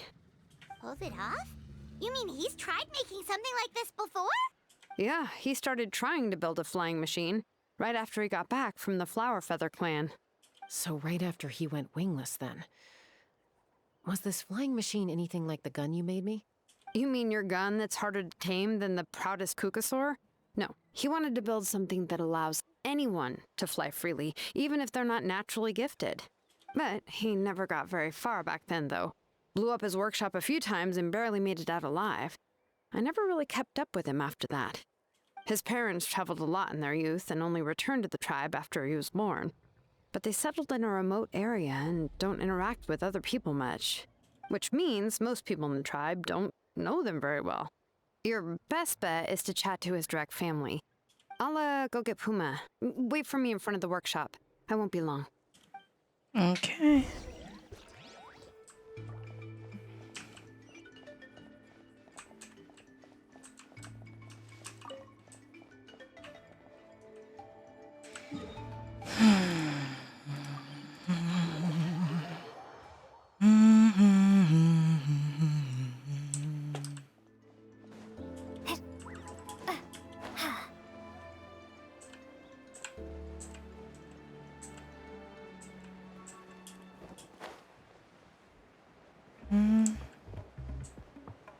Children of Echoes is always a nice place to be. Love music. Short while later. I'm back. Allow me to introduce T'Pol's mother, Puma. Hello, we're... Oh, save the pleasantries. I don't want to spend any longer talking about that boy than I have to. Gosh. Huh? I disowned him long ago. He is no child of mine. All he cared about was his pipe dream of reaching the sky. Oh, we tried to talk sense into him, but he was obsessed. And then when he left us, he spouted some nonsense about building a workshop in the sky to avoid the constant criticism of us ground dwellers. He left his notebook behind. Whatever questions you have, you can look for them in there. I am done talking about him. He's no son of mine. He never called me Mom anyhow. Oh. That is both vindicating and incredibly sorrowful. Wow, they've really fallen out. Paimon sure wasn't expecting that. Her husband, T'Pol's father, he passed away recently, and T'Pol didn't even bother to show his face at the funeral. If you ask me, that was probably the final straw for Puma. I'll go keep her company. If there's anything else you need, just come and find me. Thank you. Okay, so this notebook is the only lead we got now, right? What's in it? T'Pol's tattered notes. Experiment was a failure. Expected technology. This intercity was so easy. It's not so easily replicated. Fling advice. Rifts of the relic support fell quickly. Is that power? Is that a power out issue or a weight issue? Components obtained from Cinder City for the time being. Oh dear, they question my ideas. It's just a few smashed words. There's just a few freaking idiot. Can't even take a step to make a risk and surpass our predecessors. The relic remains within my possession as long as I can do my research. I'll surely make progress. Even Father and Pooh's Pillar refused to support me now. Put it to it by those vulgarians in the tribe, I'm sure. So what? If no one in this world supports me, I'll have my own ways. It's time to leave this place. My dream is the entire sky itself. Some early designs for the phlogiston wings, and some theorizing about an airborne workshop. Ochkanatlan, a Cinder City. Looks like that's where he got his technological inspiration from. So, was he serious about the workshop in the sky? But that's such a big project for one person. Do we think he actually pulled it off? Actually, look at that balloon sketch. Haven't we seen that somewhere before? Oh, yes. The one from the trial arena that was super high up. That balloon has been there for a while, and everyone's been wondering how it got up there, but what if that's the wrong question? What if it started off even higher up, above the clouds and out of view, and it only descended to its current height due to some kind of malfunction? In other words, it could be Part of T'Pol's workshop? Seems likely. If T'Pol's base had been hiding above the clouds this whole time, that would definitely explain why Isidore couldn't find it. I totally called it! But how do we get up there? Chaska, can you even fly that high? By myself? Possibly. But with a passenger, no chance. I doubt even phlogiston wings could take you up that high. At least, not without that relic T'Pol mentioned in his notebook. Yeah, and he's probably holding on to it. We'll have to find another way. Can you fly up that high, Paimon? Nope. That's way beyond Paimon's altitude. Also, would you really expect Paimon to go up there and take on T'Pol all by herself? You could try. Let's not worry. Lowering a rope to us. Just because we can't think of a solution doesn't mean no one else can. I'm not the only flying expert in my tribe, you know. Oh, good point. We should go ask Elder Alpa. And Mutoda. He was quite the flying ace back in the day, too. Let's head back and see what they suggest.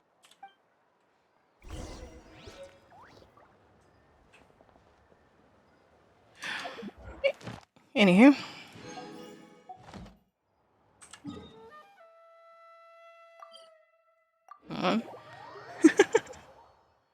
It's like there's so much stuff. Winds and leyland blossoms. Open world. Ad Ast. Thank you for. Ad Ast.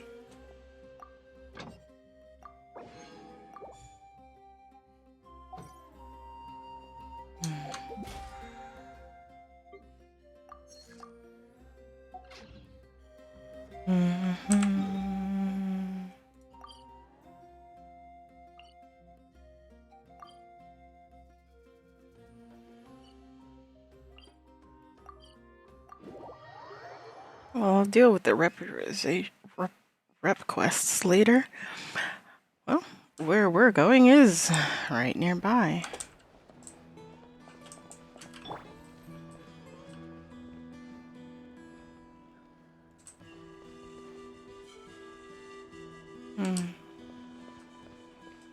Can't see it right now. Or at least from this angle. Who knows, it might be right on the other side of that balloon. We want phlogiston wings. I get where you're coming from. Isn't bad-mouthing the Pukosaurs going a step too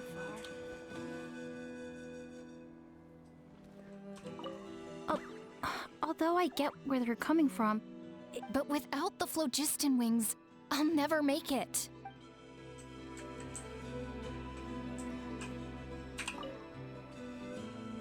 Chaska, you're finally back. Things are getting really tense in the tribe. Have you made any headway with your investigation? Some people even think we arrested the merchants just to support the flying squad and crack down on the phlogiston wings. And things are still escalating even though we've rounded up the merchants. Maybe there are other parties out there fanning the flames We too. found some promising leads, but there's a major obstacle standing between us and the irrefutable evidence we need. That explains what you found out about T'Pol and the theory about the airborne A relic workshop. from the Cinder City? So Ochcon's still managing to sow discord, even after all these years. An airborne workshop and a hot air balloon above the trial arena. And that's where you're trying to get to now? Any ideas on how we can get up there? Neither phlogiston wings nor a Kukusaur can take you that high up. Do you really think that's where T'Pol is hiding? Certain of it. You know what? There might just be a way.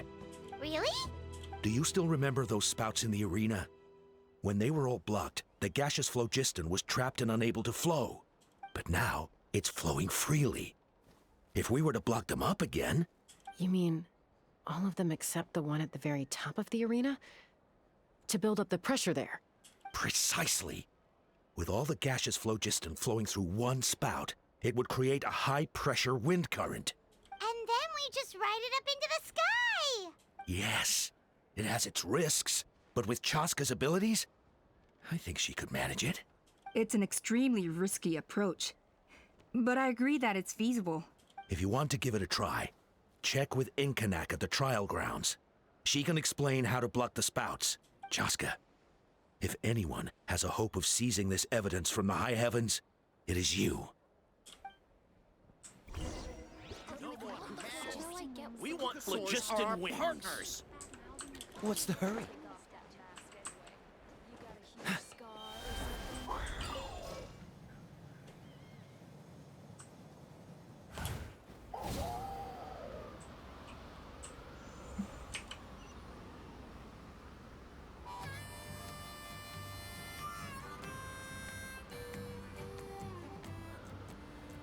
It must have gone up higher.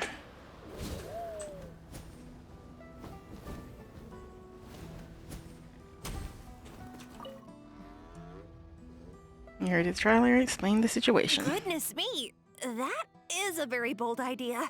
Maybe so, but we have to act fast. What's the quickest way for us to block off the spouts? From a technical perspective, I'd have to advise taking some measurements and carefully planning this out first. But I'm guessing that's not what you want to hear. Right. Then we'll have to take the rough and ready approach. See the solid phlogiston over there? Mm-hmm. Our prior inspections revealed that some kind of stable structure has formed inside, making it highly damage resistant. It's not without its weak points, but unless they're all struck at the same time, the structural integrity won't be threatened. So, what happens if we do strike them all at once? It'll collapse.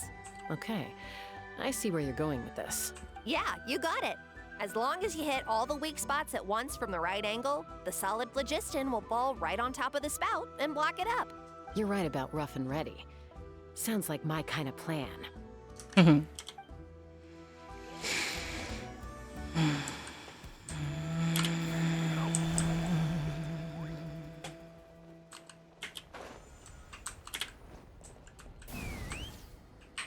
Giddy up!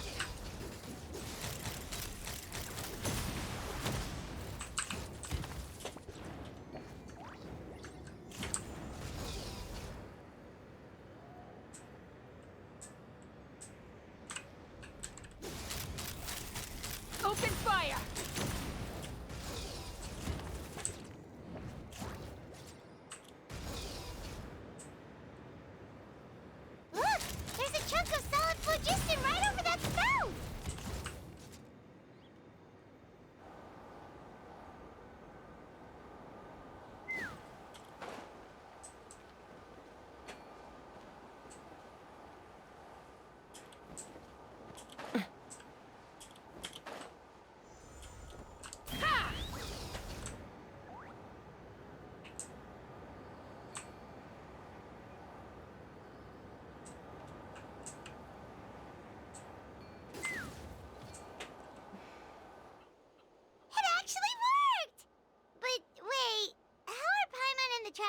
supposed to get up there?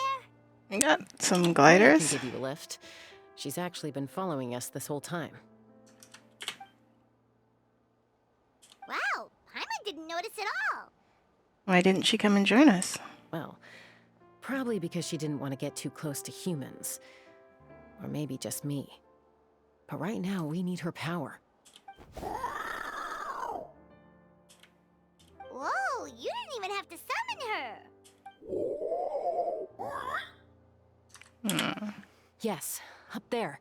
That's probably where Chime is. All right, let's go have a little talk with this T'Pol.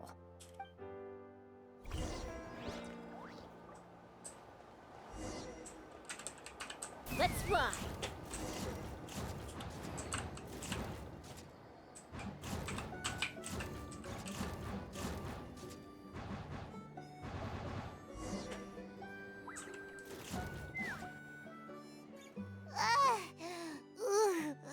Haven't ever flown that fast before. She feels so ready to throw up. At least we made it in one piece. Aha. Just as I thought. It might look like a regular hot air balloon from the outside, but up close, it's clearly been heavily remodeled. And sure enough, it only descended below the cloud line because the custom-built machinery malfunctioned. Can you tell what the issue is? I should be able to figure it out with T'Pol's notebook. Thankfully, I know a little DIY from fixing up my guns when they're having issues. That should just about do it. Now all it needs is a nice hard kick. Maybe that works on your guns, but... Huh? We're really moving! Paimon, best travel companion ever. I always love that little loading... Dribble? Comment? Here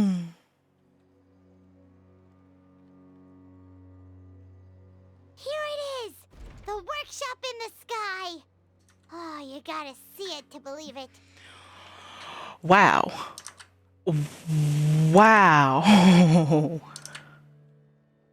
I was expecting some of these, not this entire thing. Makes you wonder why T'Pol even bothers with phlogiston wings when he has tech like this.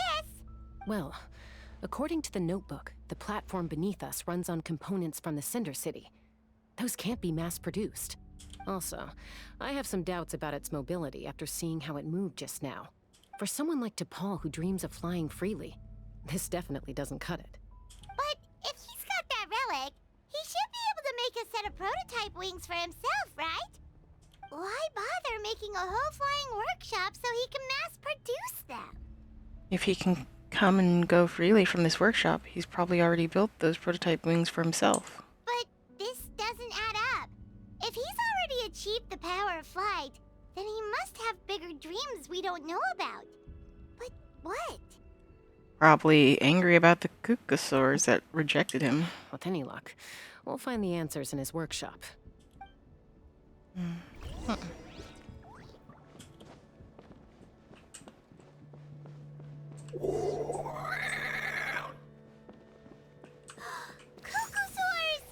Seems like the merchants were right. T'Pol's using them for his own ends. I'll bet that mechanism on top of the cage opens the door. Let me give it a try.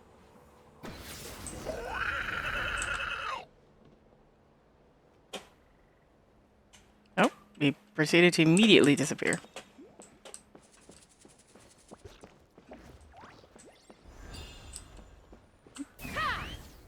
Just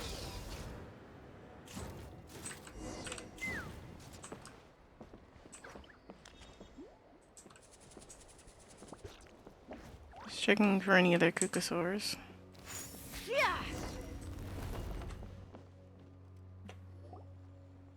Why won't it fly away like the others? Is it... She's still breathing, but barely. By the looks of it, T'Pol was using these cages to extract phlogiston from the Kukasaurs. Once a Kukasaur is drained of phlogiston, it becomes too weak to move. We'll have to come back for these ones after dealing with T'Pol. There's another notebook here. Let me see. Looks like a record of his phlogiston research. Log number 330. With the support of I was finally able to launch the airborne workshop. Even though it relies on the relic for 80% of its power supply, I've at least taken the first step. Log number 348. Research on the relic is progressing well. I should be able to replicate the technology and scale up production very soon. Has proposed a name for this groundbreaking invention: the Phlogiston Wings. I think I'm getting close. Soon I will achieve my dreams. Log number 377. Encountered some issues with the new smaller model Phlogiston Wings. The gaseous phlogiston showed some volatility during the refinement process. Thinks we should proceed at a more cautious pace with the refinement experiments. But after so many past failures, I have to prove that I will succeed this time. Log number 114. Ran an experiment using cucosaurs to refine gaseous phlogiston. It was a success. Log number 117. I've started recruiting merchants and hunters to capture wild cucosaurs. Log number 121. Major breakthrough in the efficiency of phlogiston yield. Huh? So many parts have been crossed out! Based on the context, it should be someone's name. Yeah, probably the contact he alluded to in his other notebook. Guess he has a benefactor. Did anyone else notice how the numbering system in this notebook suddenly changed halfway through? Yeah, and the tone seemed to change a lot too. We haven't got time for textual analysis, I'm afraid. Grab the notebook and let's press on.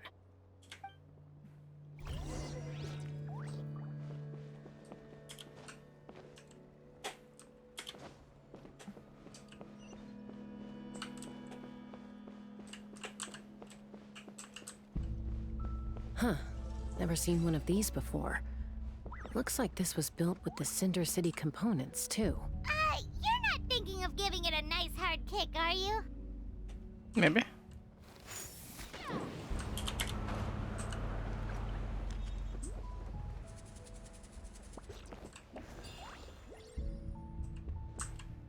Take me up! Whoa! What's that mechanism doing? It's asking for a nice hard kick where it hurts. Aim for the weak spot. Open fire!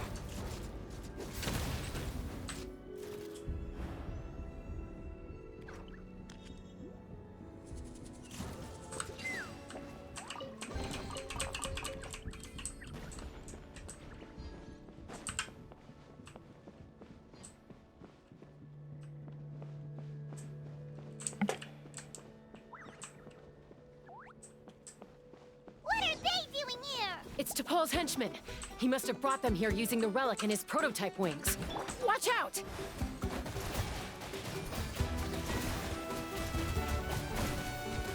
Go!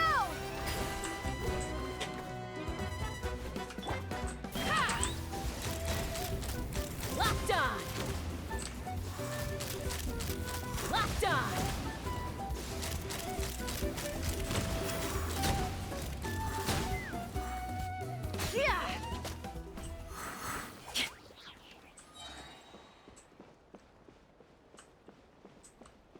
I need some more phlogiston, because otherwise I'm pretty solidly out. Oh, more books. Hey, look here! More of T'Pol's notes! Let's hope there's some useful information inside.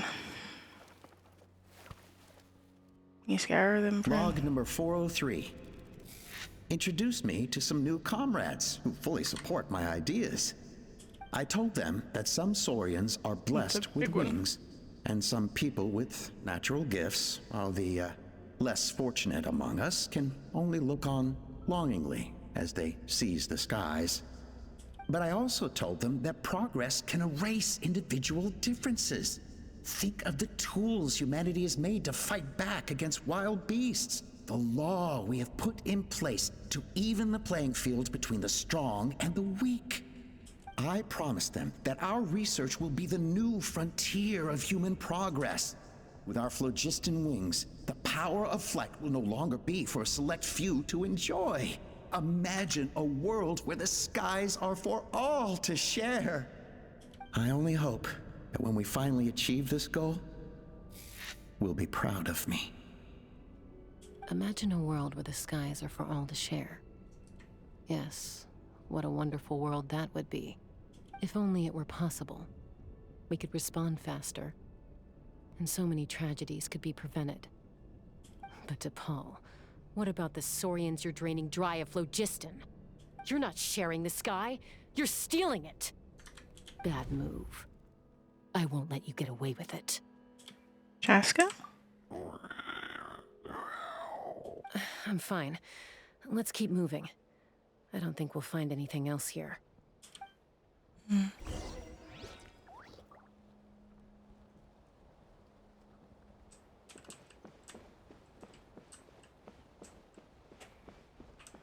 Yeah, that's a statement and a half.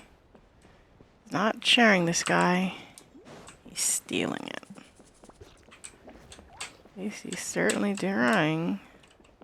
It's hard to believe that we've started way over there. And we worked our way over here. And we've still got a ways to go. Take me up!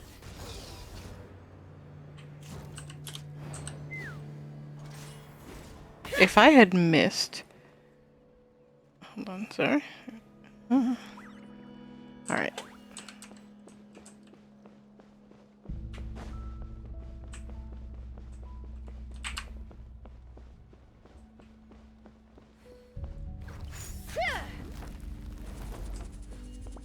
Buddy. Who's moving?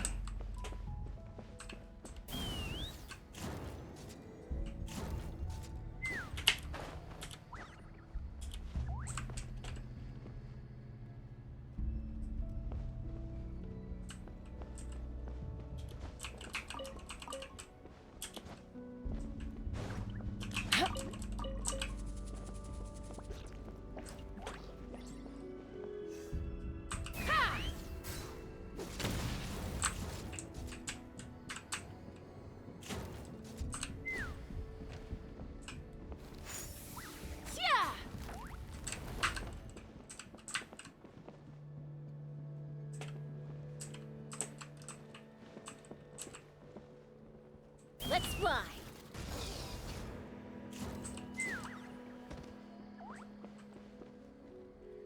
You're taking off? Yes, but downwards.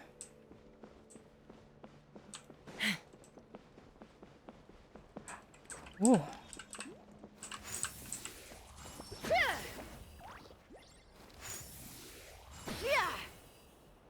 We freed all the Kukasaurs we could, right?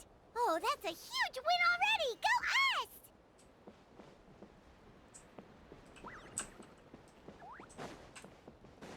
Maybe.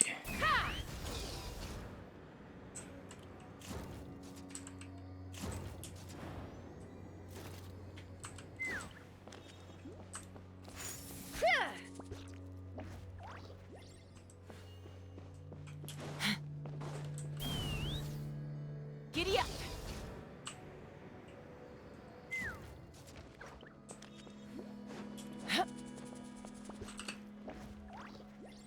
Take me up!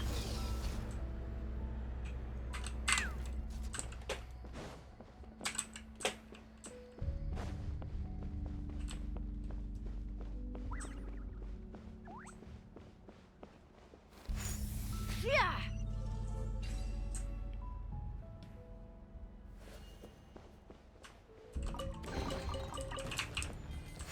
Yeah!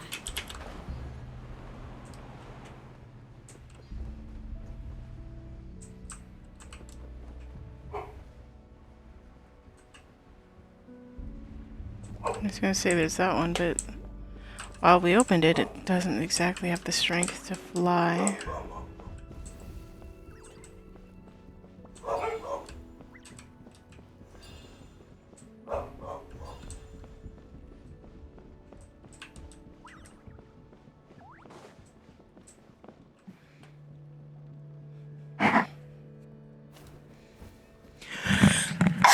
Looks like we've reached the center of the workshop. And still no sign of Koya's baby. Let's search this area for now. If we still can't find Chime, We'll double back. Okay. You split up and begin your search. Chaska, Traveler, come quick! What is it? Did you find Chime? Not yet, but look! It's another one of T'Pol's notebooks! Let's give it a read, in case it gives us any clues in Chime's whereabouts. All right.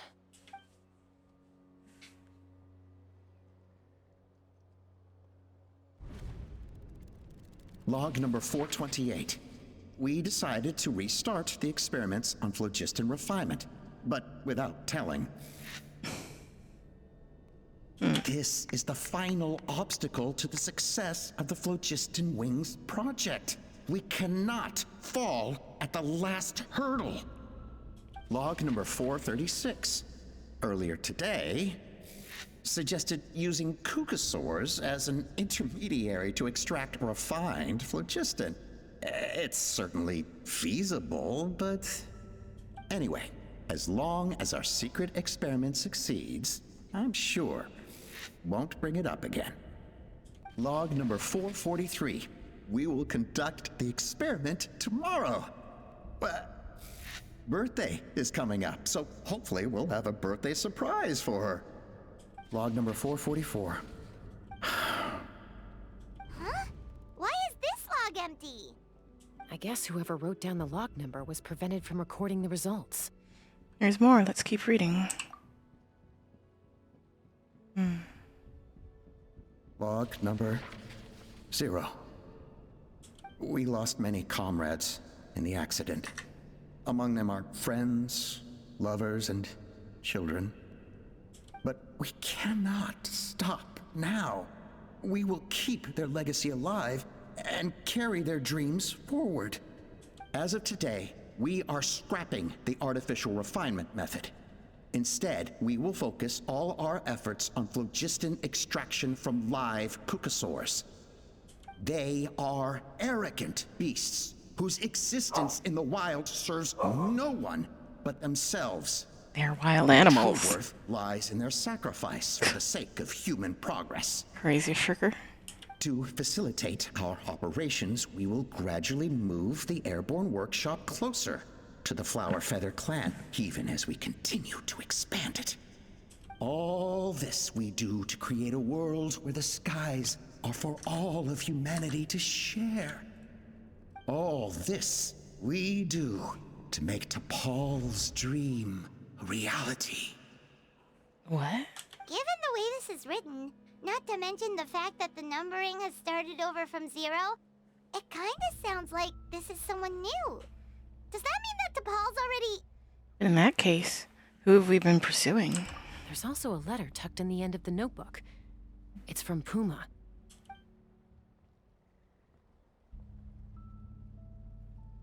T'Pol, I don't know where you are right now, so I don't know how to reach you. My best bet is to send this letter to the Flower Feather clan. Your father is gravely ill. Oh, I know we've had our differences in the past, but he is still your father. Won't you come and visit him? Please.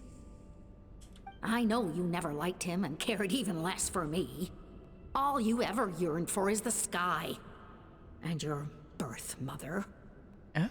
But we'll still be waiting here for you if you do come back. This may be the last chance you'll get to see your father. So Puma's not T'Pol's real mom? Huh. Well, she did say he never called her mom, but I might assume she was just venting. We know that T'Pol's father passed away quite recently, and this letter looks recent. By contrast, the writing in this notebook is old and faded. It looks like the real reason T'Pol didn't attend his father's funeral is because he'd long since passed away himself. Then T'Pol's birth mother, benefactor who funded the workshop, the ringleader behind all of this. If we ask ourselves why this letter was sent to the Flower Feather clan, why T'Pol always yearned for the sky, and how he got his hands on a relic from the Cinder City, it all points to one answer. That's right. T'Pol was my child. He was born during my days as a wingless wanderer. His birth gave me new hope. I wanted to become the kind of mother who spent her days as a valiant rider, soaring the skies. Not an aimless, wingless nobody. But his father wanted to settle down, to give his child a safe, sheltered life in his tribe. We fought about it constantly, until the love we once had for each other was gone. He started a new family, with another traveler who was also looking to return home. And I went back to the Flower Feather clan, alone. I had no idea that despite being raised among the children of echoes, my child still harbored dreams of the skies. Can you imagine, Chaska? The joy and surprise I felt when he showed up at my door, asking to join the flying trials. Or how proud I was when he said he wanted to prove his own worth, rather than relying on my position as elder.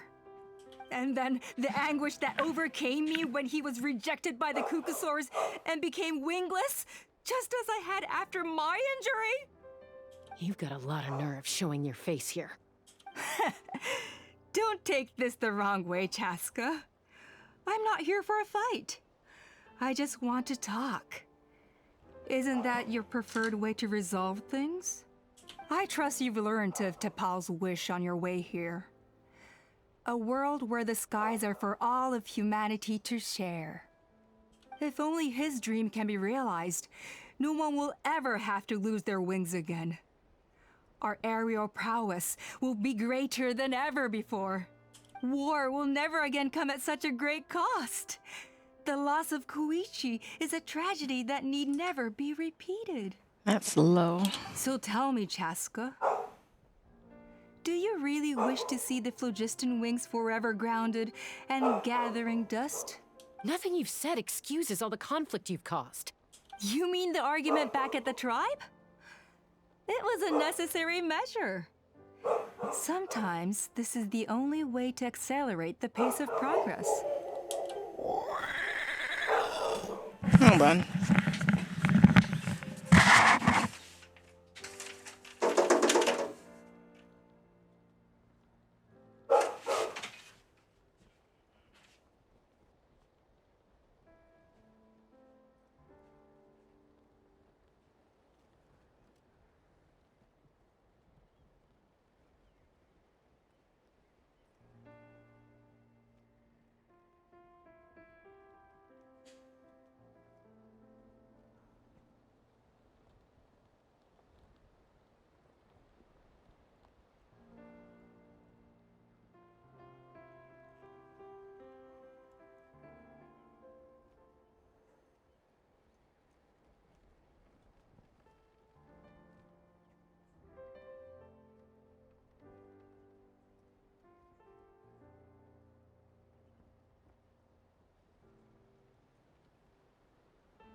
I found out what they were barking at. It's a stray dog running around outside. Is a mother harming her children when she coaxes them into swallowing a bitter pill? Of course not. It is a brief moment of suffering for the greater good, and the child would come to understand this in due course. The phlogiston wings are that bitter pill. We will never progress as a tribe if we cling to the scraps the Cucusaurs offer us. Once the people have embraced the phlogiston wings, they will never look back.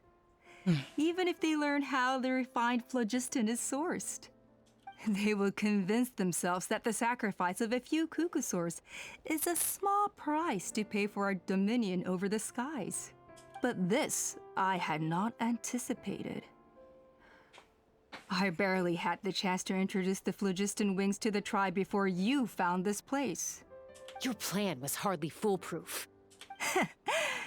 Yet, it can still be salvaged. Chaska, traveler, you are the hope of humanity.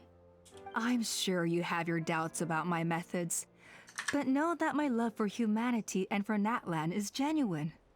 You know me, Chaska. And you know that I've always treated everyone in the Flower Feather clan as my own children, as fellow humans. Surely you can understand my perspective. You wish. Alpa, Natlan doesn't belong to humans alone. And truthfully, neither do I.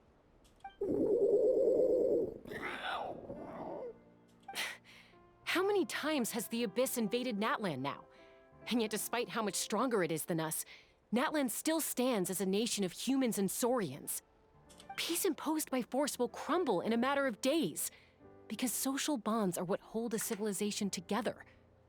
Weren't you the one that taught me that? And yet you would break the bond we share with our saurian companions to take more power for ourselves? That's as stupid as hacking your own arm off to use it as a club. They are wild beasts, driven purely by instinct. How could they possibly understand human social bonds? How did someone like her ever become a writer?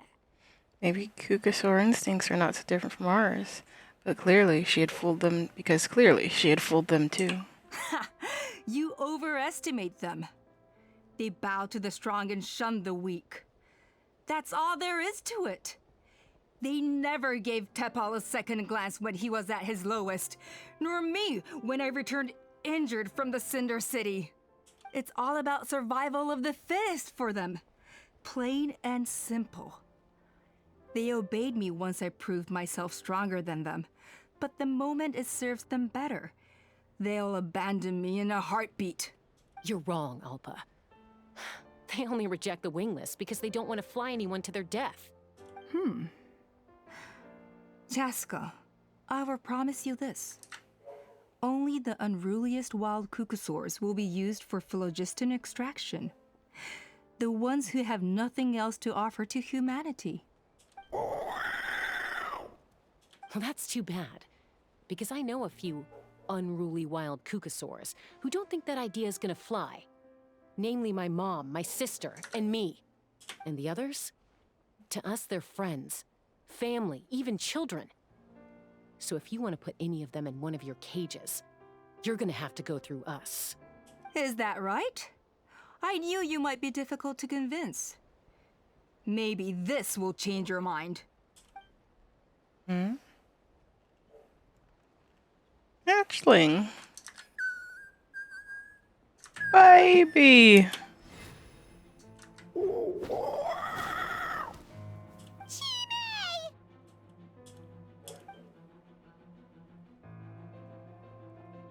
Alpa!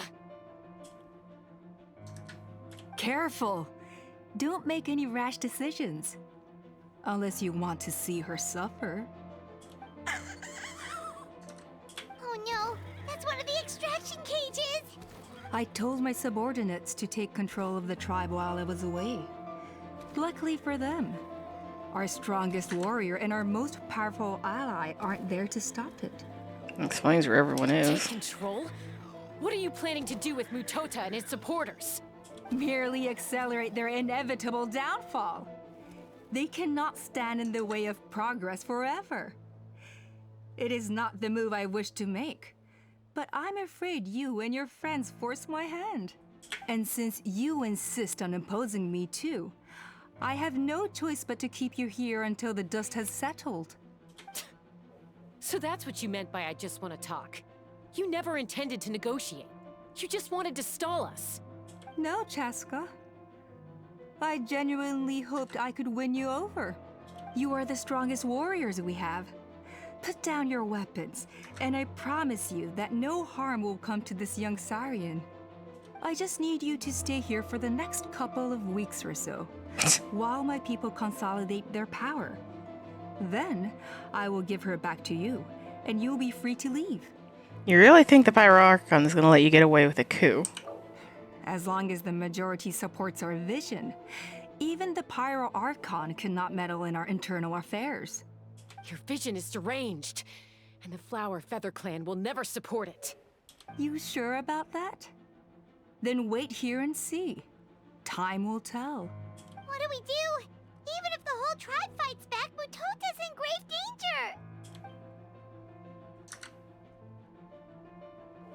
Stop delaying the inevitable! Drop your weapons and get into the cages, now! She's still holding Chime hostage. Is there really no other way?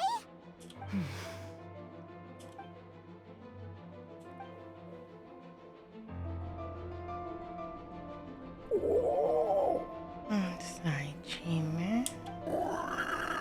You have to do something unmotherly. Do it, Mom. Don't want to be a burden. What kind of worry would that make me? Aww. Koya? Huh? What are you yapping about? Stand down. Drop your weapons, now! This instant! Ah! Ah! No! The relic! Now.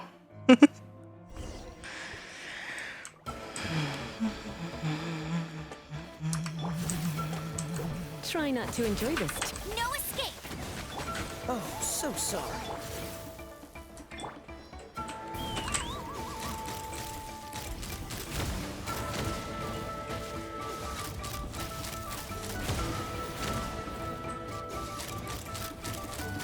Give up, Alpa. We're negotiating my way now. And this ain't your strong point. Hey, something's up with this relic! Bullseye!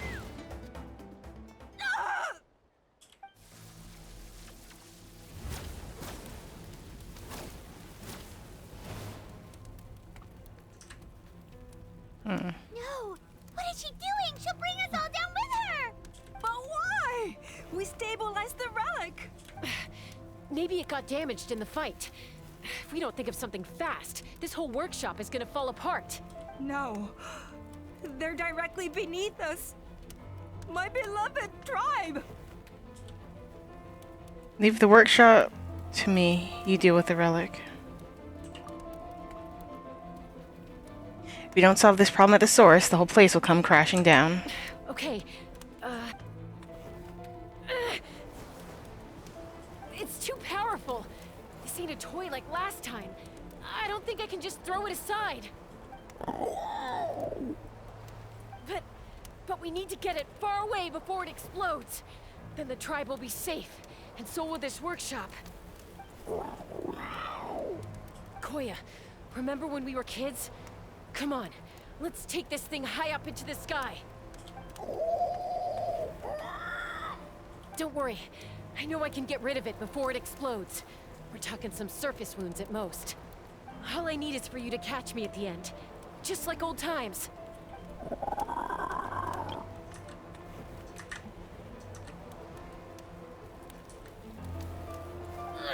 I can't hold it back anymore. We have to go. Don't be insane! Attacks Chester from behind while the relic's going wild. Alpha, what are you? You're a fool, Chaska! Why would you choose such a risky solution? We cannot entrust the safety of our tribe to this wild Saurian! I'm the fool. You really think you can stand a better chance than me? Sure, it may be asking too much for an ex-Wingless to escape the blast radius in time, but I can fly it a safe distance away, even if it's the last thing I do.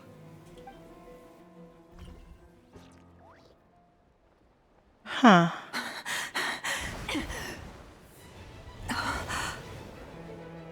Here, They should be high enough to save the clan. What? You don't get to die a hero today. Live with the consequences you've made.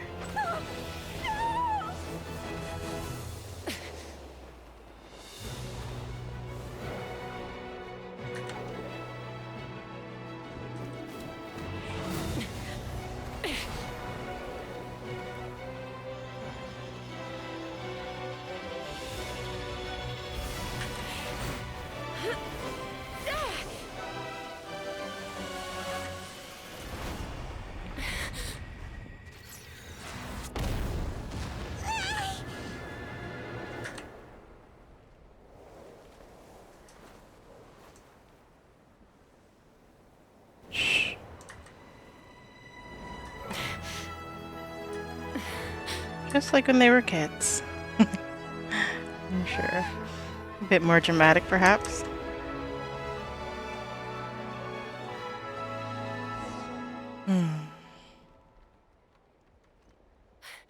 Koya, are you hurt? Let me take a look at you. What do you mean, I'm fine? Didn't I tell you to catch me on your back? Why did you try to shield me from the blast?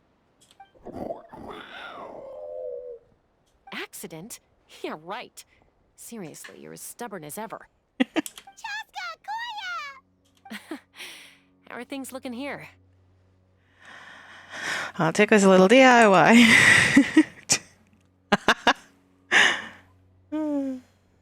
I think that's putting it mildly. I owe you one. Again.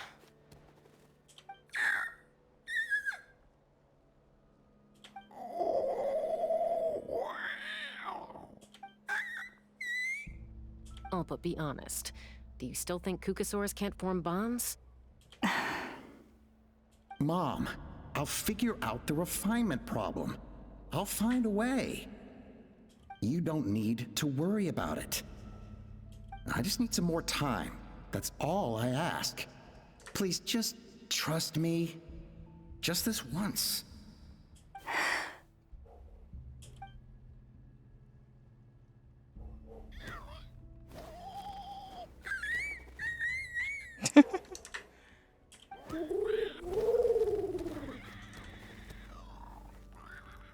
The Flower Feather Clan yield to the strong. And it's up to the winners to define what strength means. So it looks like it's my turn to yield.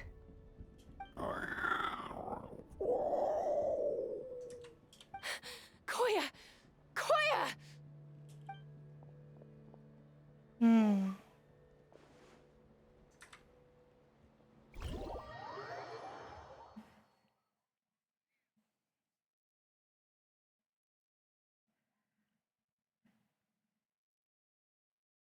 Sheesh. So much has been going on. It's crazy.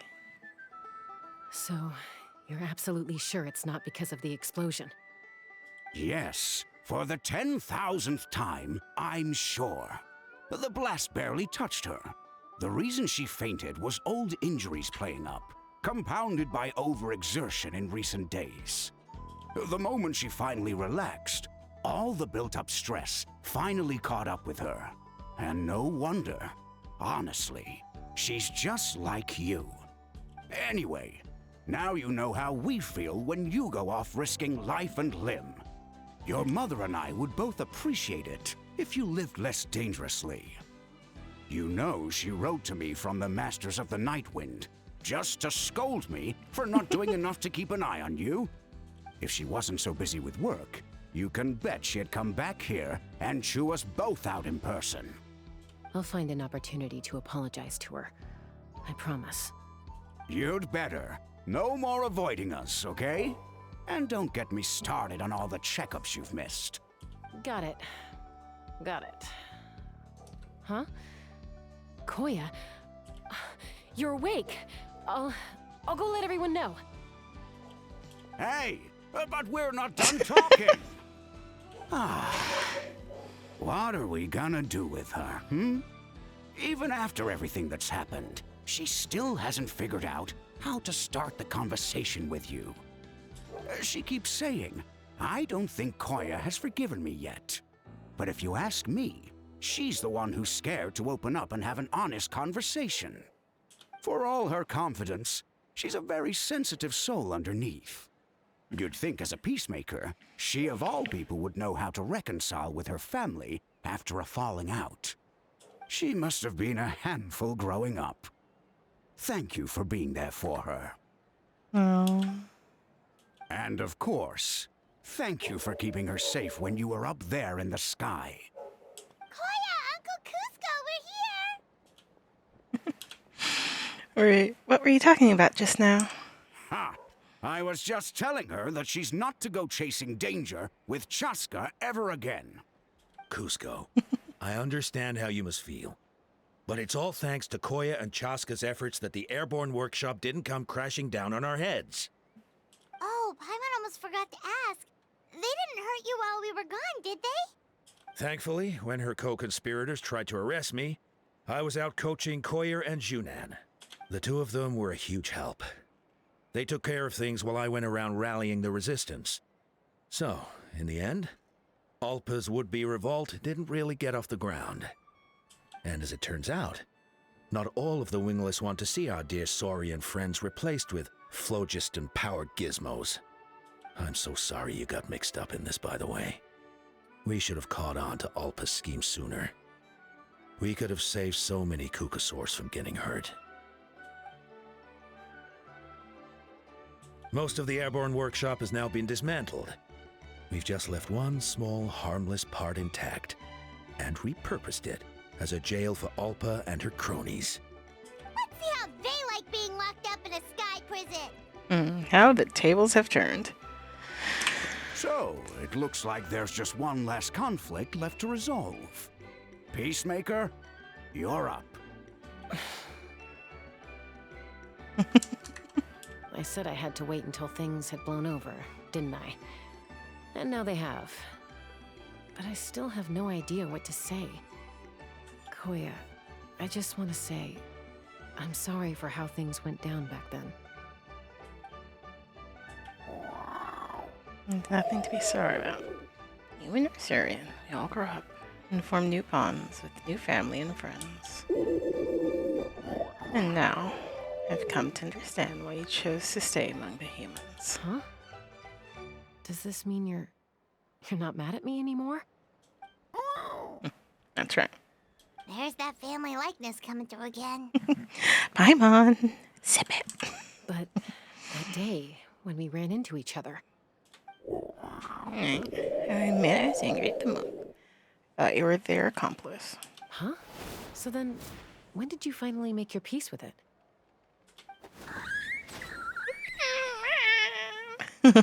Aww. Slow down. Oh, it's Chime and Chimpu. They're here too. Okay. I love the baby Saurians. They look like they have a little hat. Oh, it's fine, love. We're all doing well.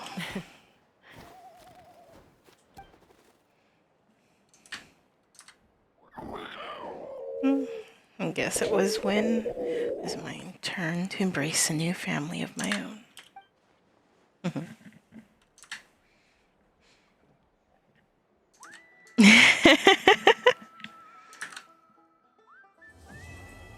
Guns and wings.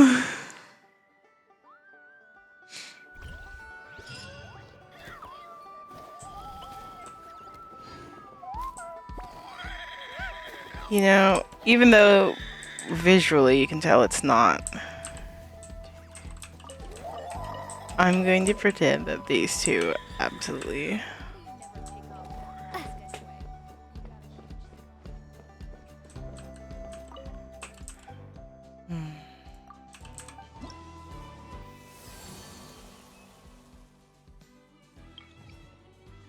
No, Wingless one the night before the trial, guns and wings.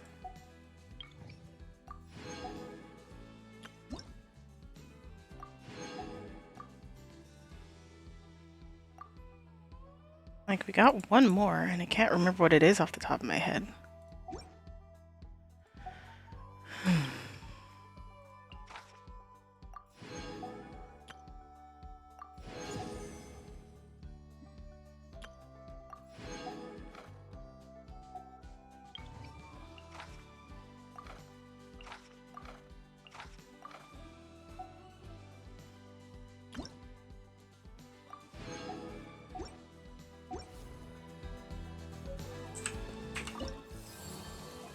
Tribe Chronicles.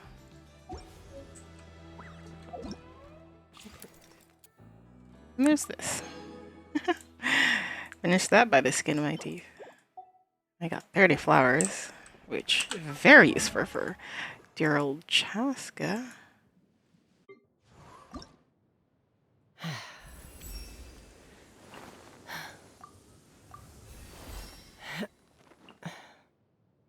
Need a good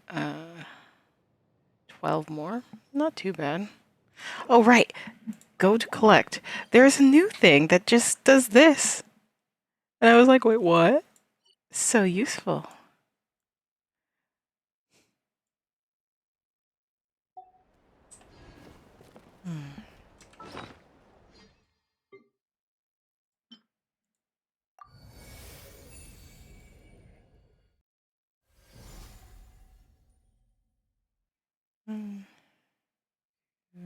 So 4.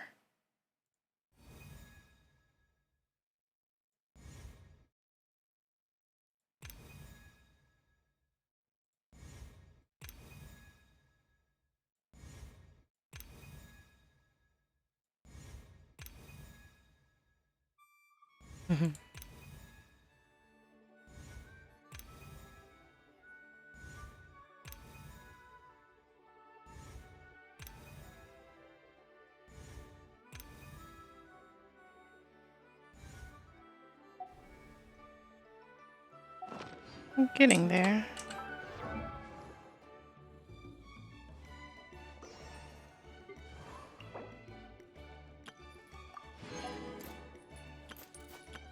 I need 45 plus that 12 would be 57.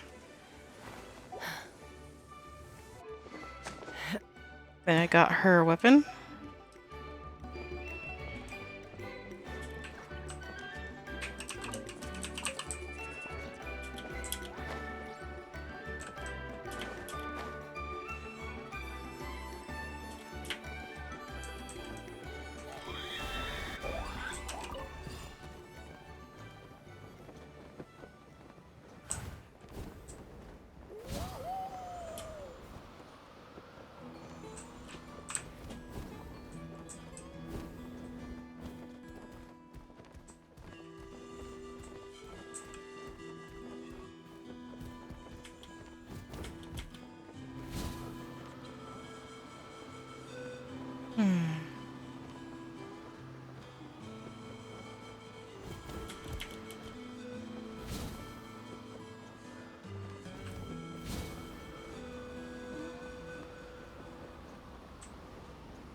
Hello, Onyx.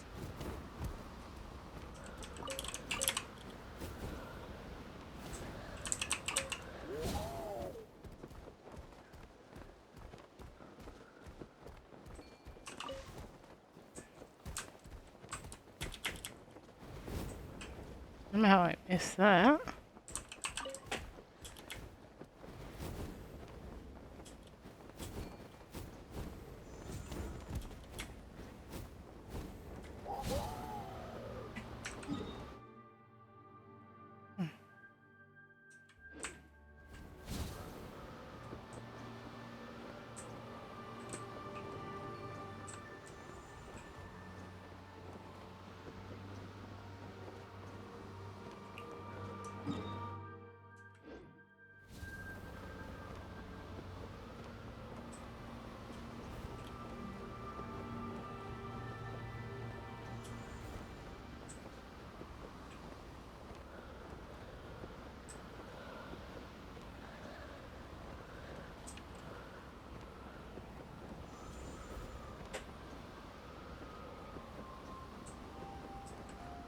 Yo, hold on. You can see. You can see the tree. Sure, it's a tree.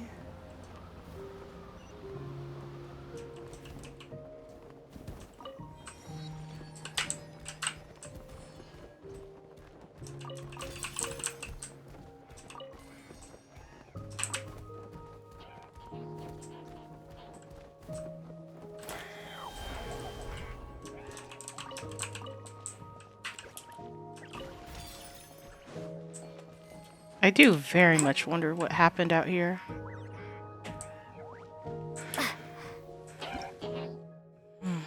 Secret source sentinels. The legend says that runes say remote them upon the seas from earlier ruins. Runes upon runes upon runes.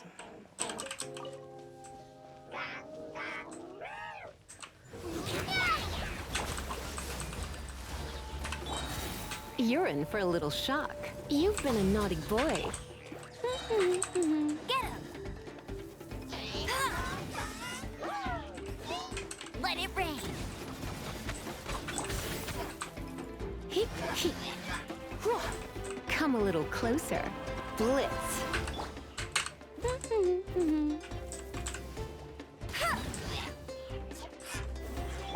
Dodge this! Freeze!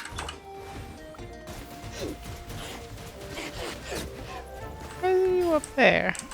Oh, I turned it on.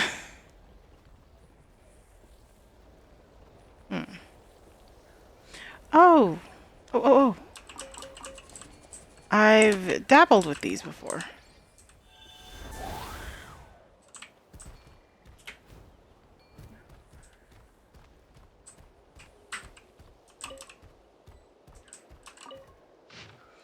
Paper, Nameless Traveler's Notes. Number 2.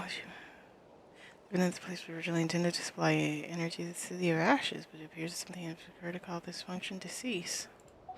Yada yada, so on and so forth.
Where are you looking?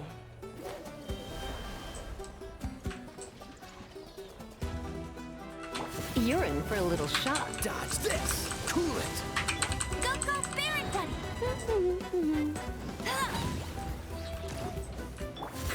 Let's spark things. No escape! Don't get frostbite. Don't push your luck.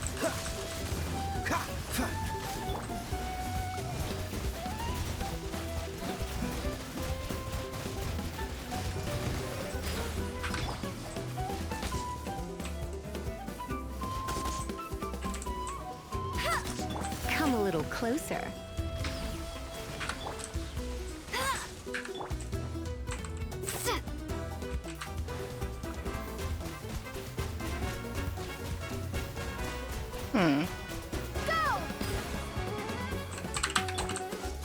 Freeze! You're in for a little shock. You've been a naughty. Hey, go Ferret Buddy!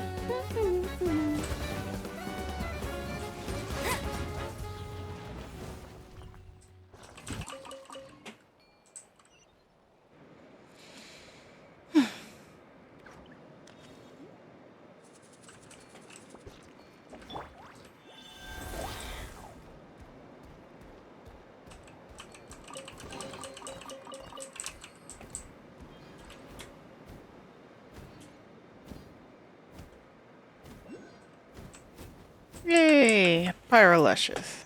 Pyrolicious, excuse me.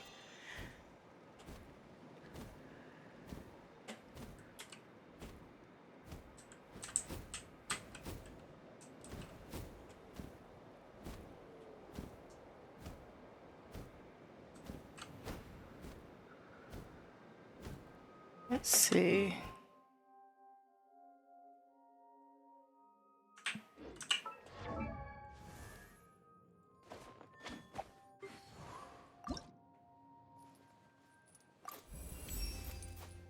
There's.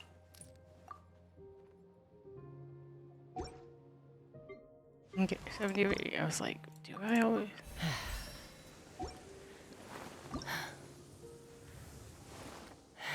I got the 12, now I just need an extra 45. And this bugger.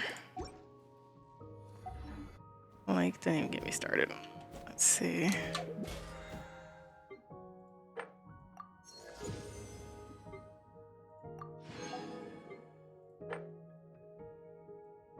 Currency.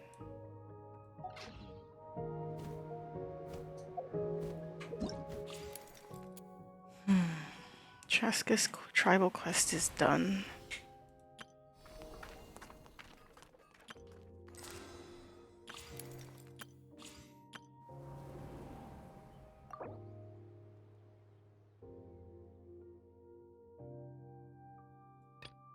Lost traveler in the Ashen Realm. Oh, the papers that we were finding, like the one we found on this island just now.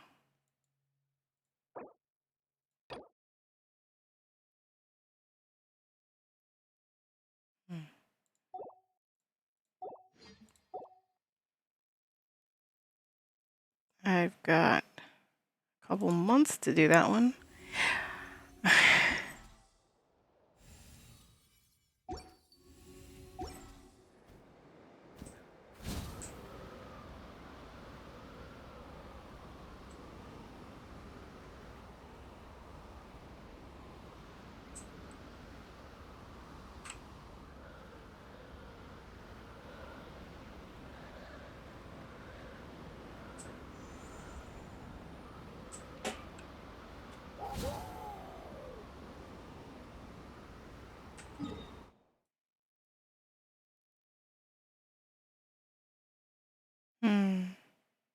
Could go there and like loop around this way.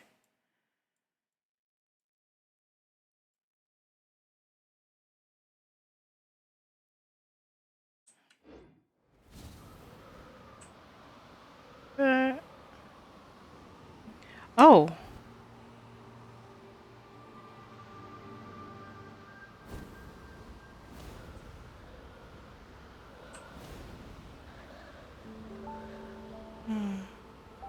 I never really got to look at the flower for their clan from a distance.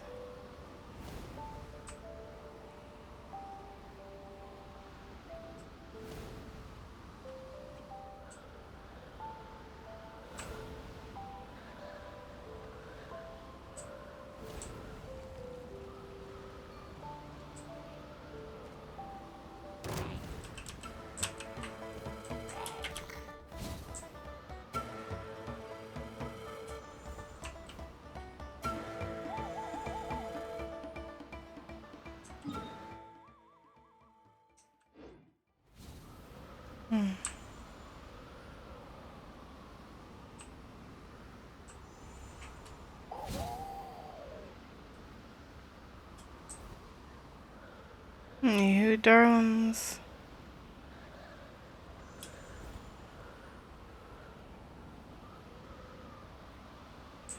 with all of that.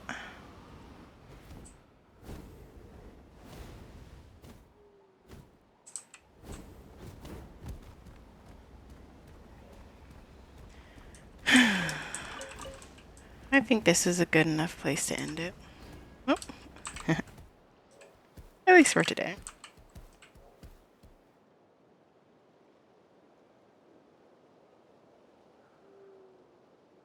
Random Saurian fighting? I'll leave that as a problem for another day. Until next time. Bye.